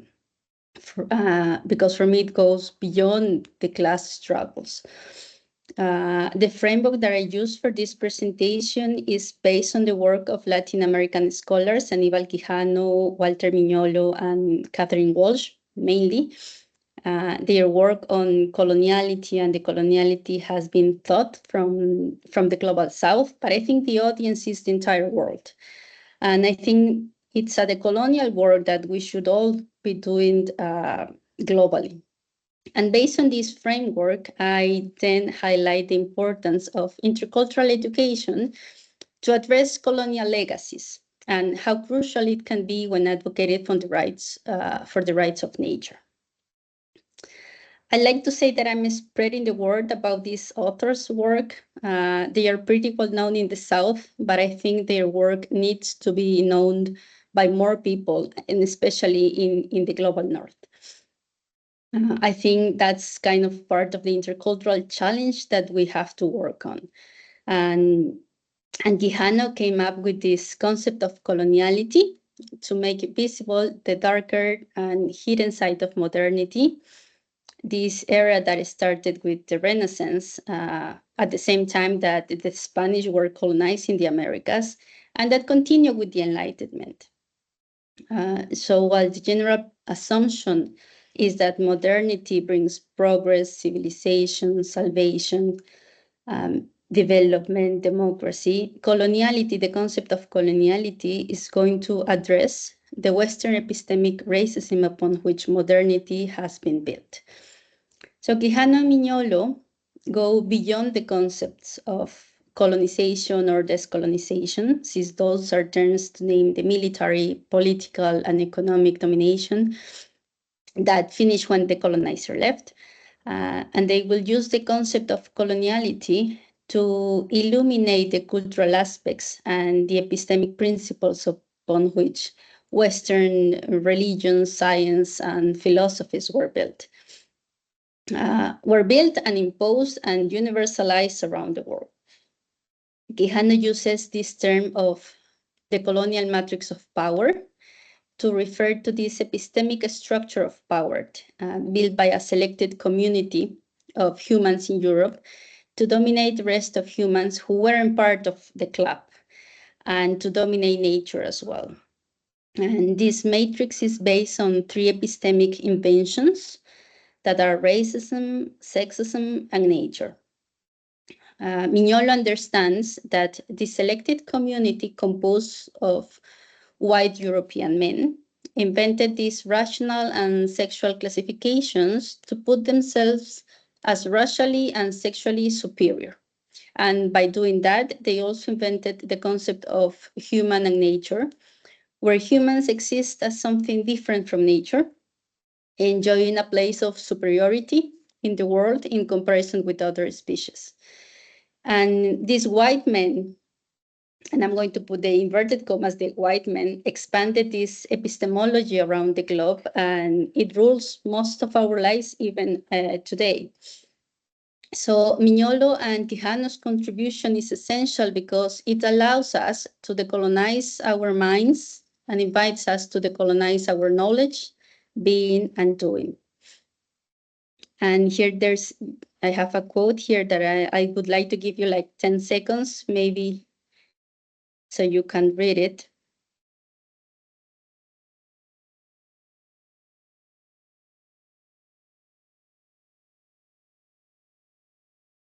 So when we start decolonizing our minds, we can start acknowledging that the epistemology and the rationality that we use in politics, in science, in philosophy are not universal, because they are not. And the Western assumptions we use to create knowledge these days aren't either. They are the result of the imposition of a Western epistemology that unfortunately was possible due to the genocide of hundreds of people, mainly from the global south.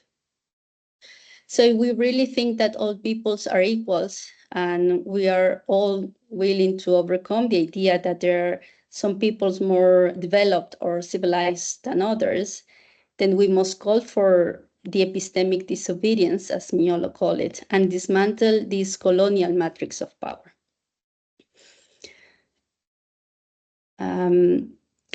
Now, coloniality also implies acknowledging that an epistemicide is still ongoing for over 500 years, and that the Eurocentric education is still the colonial and racist tool that allows it to happen.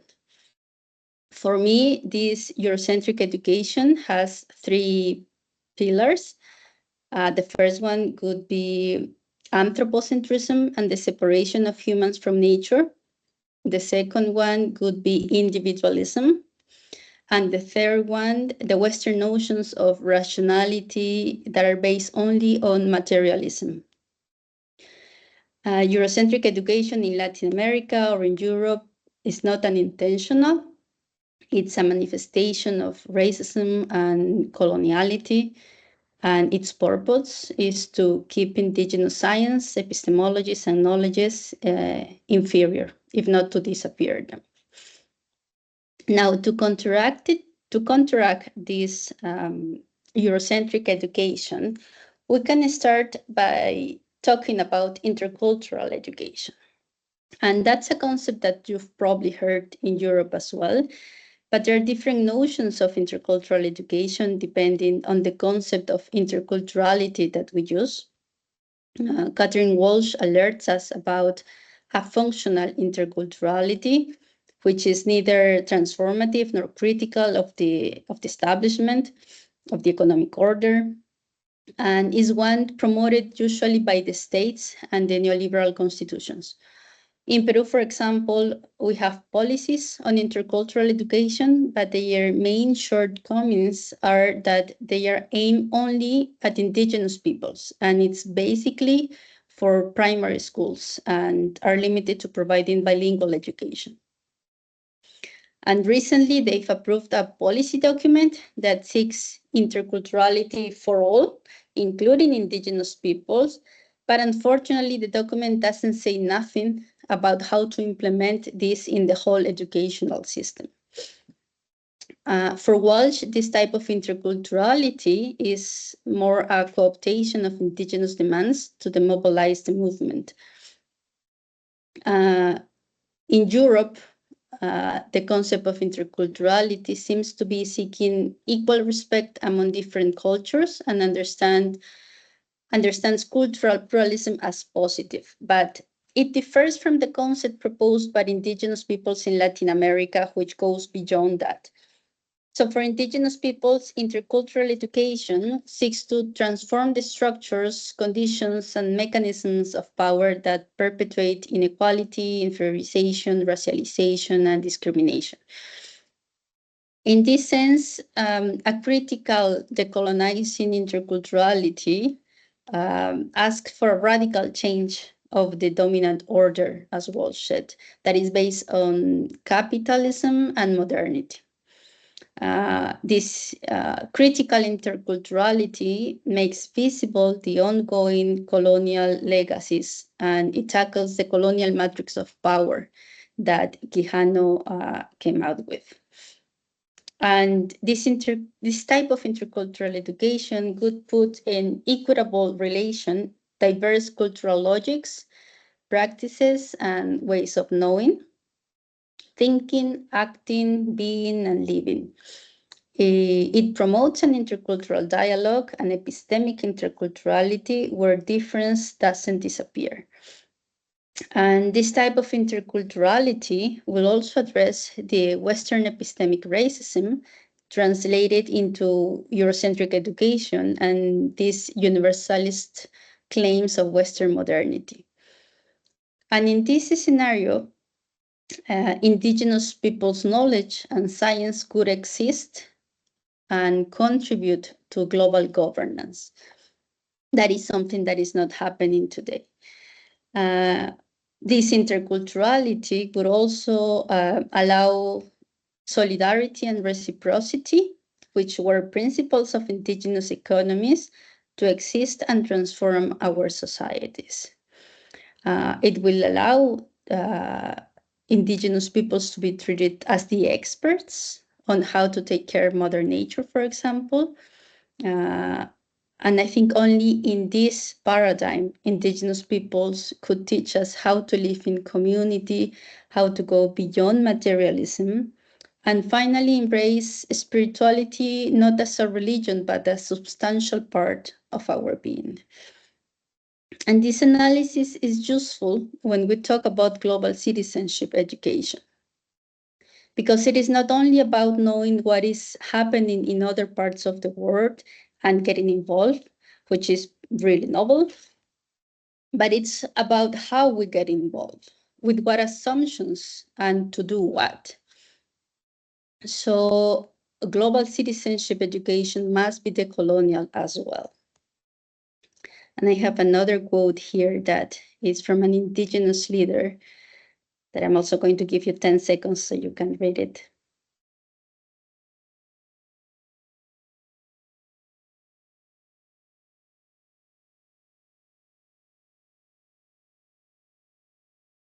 So the main idea behind intercultural education as proposed by indigenous peoples is that they are not subjects of the past. They are here in the present, and they have resisted centuries of colonialism and are here to offer us their knowledge, science, and epistemologies.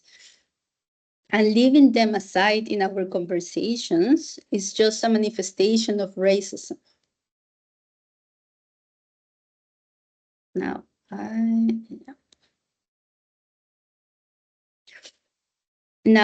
what can we do in terms of policy and law? For me, it's about not letting it in the hands of the government. For my master dissertation, and based on the shortcomings that I told you about intercultural education in Peru, I built an argument that claims that right to higher intercultural education is a human right, which should be obvious, but for some reason it isn't. And I focus on higher education because I feel it's the place where Eurocentrism is so hard to challenge. And I talk about intercultural education as a human right for all to emphasize its importance on a global scale as well. Because as a lawyer, you know, like that's my background. So I'm always thinking as a lawyer. I think that one thing is to violate or disregard a policy, let's say a university policy or a policy issued even by the government. But another thing is to violate a human right, at least in the discourse. So while intercultural education is a non-disputable right for indigenous peoples under international law, and that is clear in Latin America, for example, it doesn't seem to be the same when we talk about non-indigenous peoples, which is what I base my argument on, the interdependency and interrelatedness of the rights. So for non-indigenous peoples, or those who don't identify as such, not receiving intercultural education means the violation of their cultural rights. So what I'm saying is that if we don't receive an intercultural education, we are not only violating indigenous people's rights, but we're also violating non-indigenous people's rights, for example, their cultural rights. And understanding cultural rights as to have access to and enjoy cultural heritage, including the right to benefit from the heritage of others. We have the right not to live in ignorance of other cultures' knowledge, science, and epistemologies. And unfortunately, Eurocentric education denies us that. It actually keeps us ignorant of indigenous people's science. Now, I didn't work on this argument that could be read maybe as a legal argument mainly, but I didn't work on this to ask the government for a recognition of this right or the implementation of this right, although that could be really welcome. But I work on this argumentation for us as academics, as activists, as members of a community or a society, so we can have it clear that there is a right that is being violated if we don't practice this epistemic disobedience, and that we might be even complicit of racism if we don't work on it. And I always say that, and I have to say it mainly here in Europe, that it's not my intention to create this guilt in European people, but on the contrary, it's an invitation to acknowledge the violence within the Eurocentric education, and how we can work together. Now, regarding the rights of nature, and maybe in this last part of the presentation is more about me sharing my concerns and the questions with you, hoping that we can eventually answer them together as a community, as global citizens. So indigenous peoples refer to nature as Mother Nature or Mother Earth, whose translation in Quechua, an indigenous language, is Pachamama. And the term Pachamama shows the respect that indigenous peoples have for nature and the duty that we have to take care of her. But it also refers to a sacred entity who teaches us about life. In Latin America, nature's rights were recognized firstly by the Constitution of Ecuador in 2008, and it has inspired so many legislation around the world, including Ireland now. Now, based on what I was previously saying about epistemic interculturality, I wonder if there is an intercultural dialogue happening when we talk about the rights of nature in other parts of the world, in Europe, for example. Or are we letting that this concept fall under a colonial and Western framework? And how much do we know about the counterpart of Mother Nature's rights, which is the concept of buen vivir, that is translated as the living well, that also comes from indigenous philosophies and has also been recognized by the Ecuadorian Constitution. Because I know, for example, my experience in Latin America is that there are some left-wing political parties that like to embrace the buen vivir. But this is pretty different to the ideologies that they represent, because the buen vivir challenges the materialistic, individualistic, and anthropocentric Western epistemology. The buen vivir is understood, for example, in Walsh words as the harmonious interrelation or correlation of and among all beings and with their surroundings. Water, food, culture, and science, education, health, work, nature, everything is included in this term for indigenous peoples. So the buen vivir challenges many Western concepts that we have just normalized. The main one, or one of the most important ones, could be private property, for example. From the right to own a piece of land to the right to own knowledge. I don't know if you ever wonder why, when we reference others' knowledge these days, we're so concerned about identifying and quoting the specific authors. But we don't do the same with indigenous knowledges. In these cases, whether we attribute the knowledge to a culture or we just don't mention its source at all. So indigenous knowledge doesn't seem to belong to one individual, but it's more about a knowledge offered to the community and even made by the community, by the collective, not only by an individual, and that's it. Then, of course, we can realize that the knowledge that can be referenced in our papers, in our books, in our articles, is the one we can find in books. It's the one that has been written. But so many indigenous cultures, they didn't have writing because their languages are oral.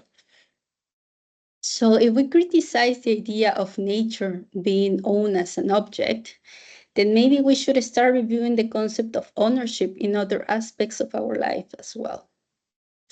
For me, that could be the logical thing to do. Even for indigenous peoples, even until today, they own their lands collectively, for example. And when they are going to start a family, the community gives them a piece of land so they can work it and survive from it. But when they die, the land returns to the community. And I'm not talking about the past, this is the present. In Latin America, that is pretty common in indigenous territories. So I think this allows us not to normalize private property.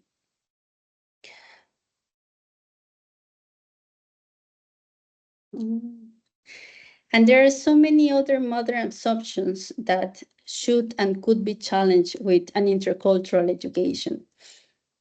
And I wonder if we are ready to practice this epistemic disobedience and an epistemic interculturality to challenge ideas such as nation states, progress, human rights, feminism, even democracy.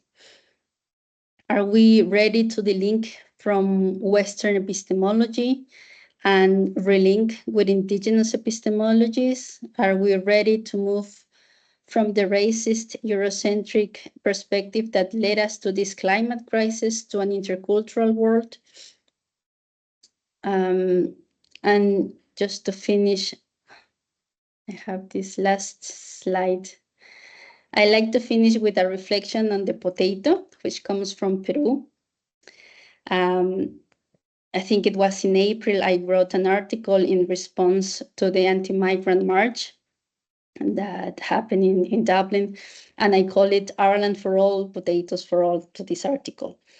And to write that piece, I had to read about the history of the potato in Ireland and in Europe, and I was fascinated by the role it played in the development of Europe.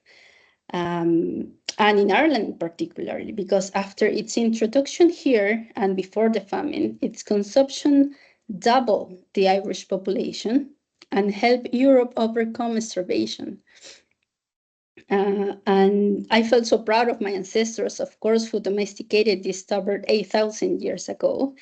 And I was also surprised by how many people here in Ireland didn't know about its origin. And some even thought the potato was Irish.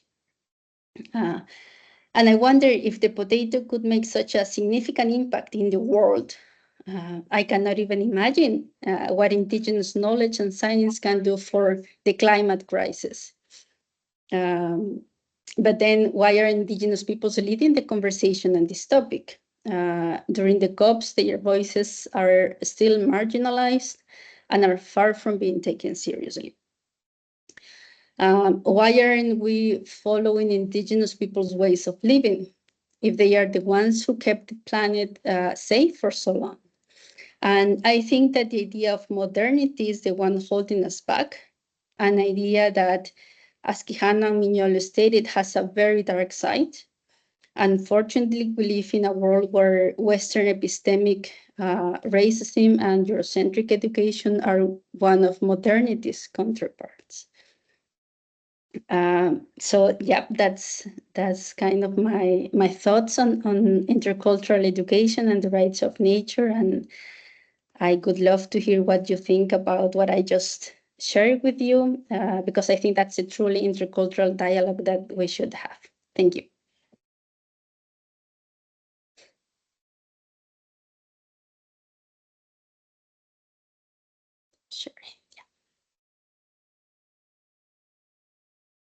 Great, thank you very much, Maria.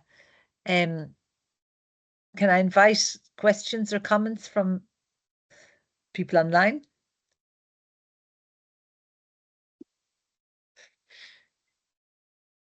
Maybe Maria, I'll start. Could I just ask, you have, you know, the list of, or some illustrations of Western values, like individualism, sexism, etc., that you feel are holding us back in terms of, you know, tackling the climate crisis properly.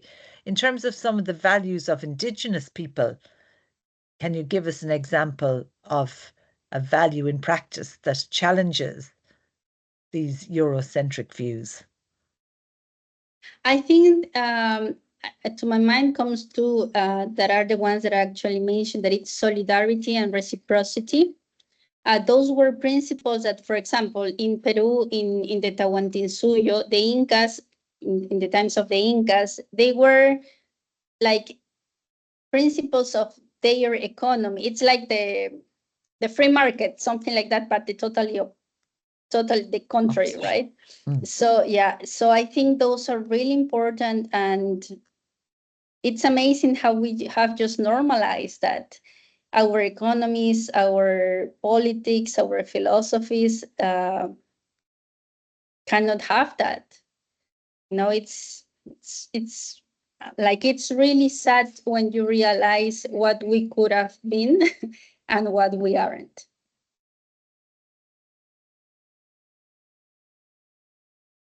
Kira, I think you have your hand up. Thanks, Maria. That was really, really thought-provoking. I really like the phrase epistemic disobedience. Is that the phrase you used? Yes.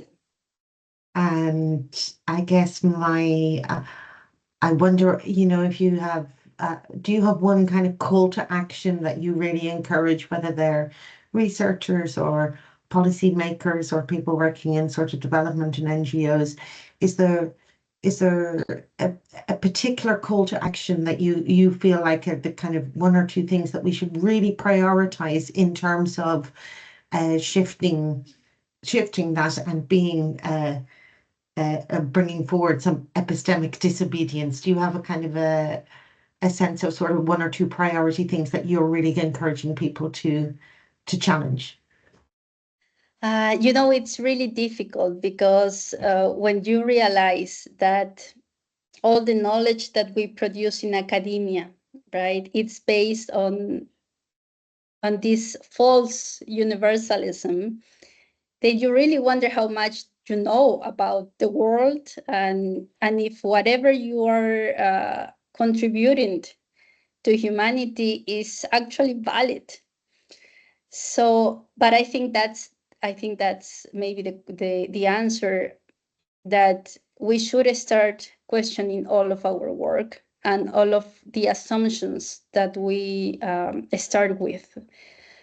Like I said, when I was doing my master dissertation, I struggled so much with the bibliography, with the referencing, as everyone, right? And that actually led me to think, well, but why am I struggling with this so much? Like, Indigenous peoples don't care who wrote this piece of paper as long as it works for the community, you know. So I know, like, I must sound crazy if I say we should stop referencing people. Of course not. I'm not saying that, but it's actually really challenging because it's just a manifestation of how we have put an individual value to knowledge, right? And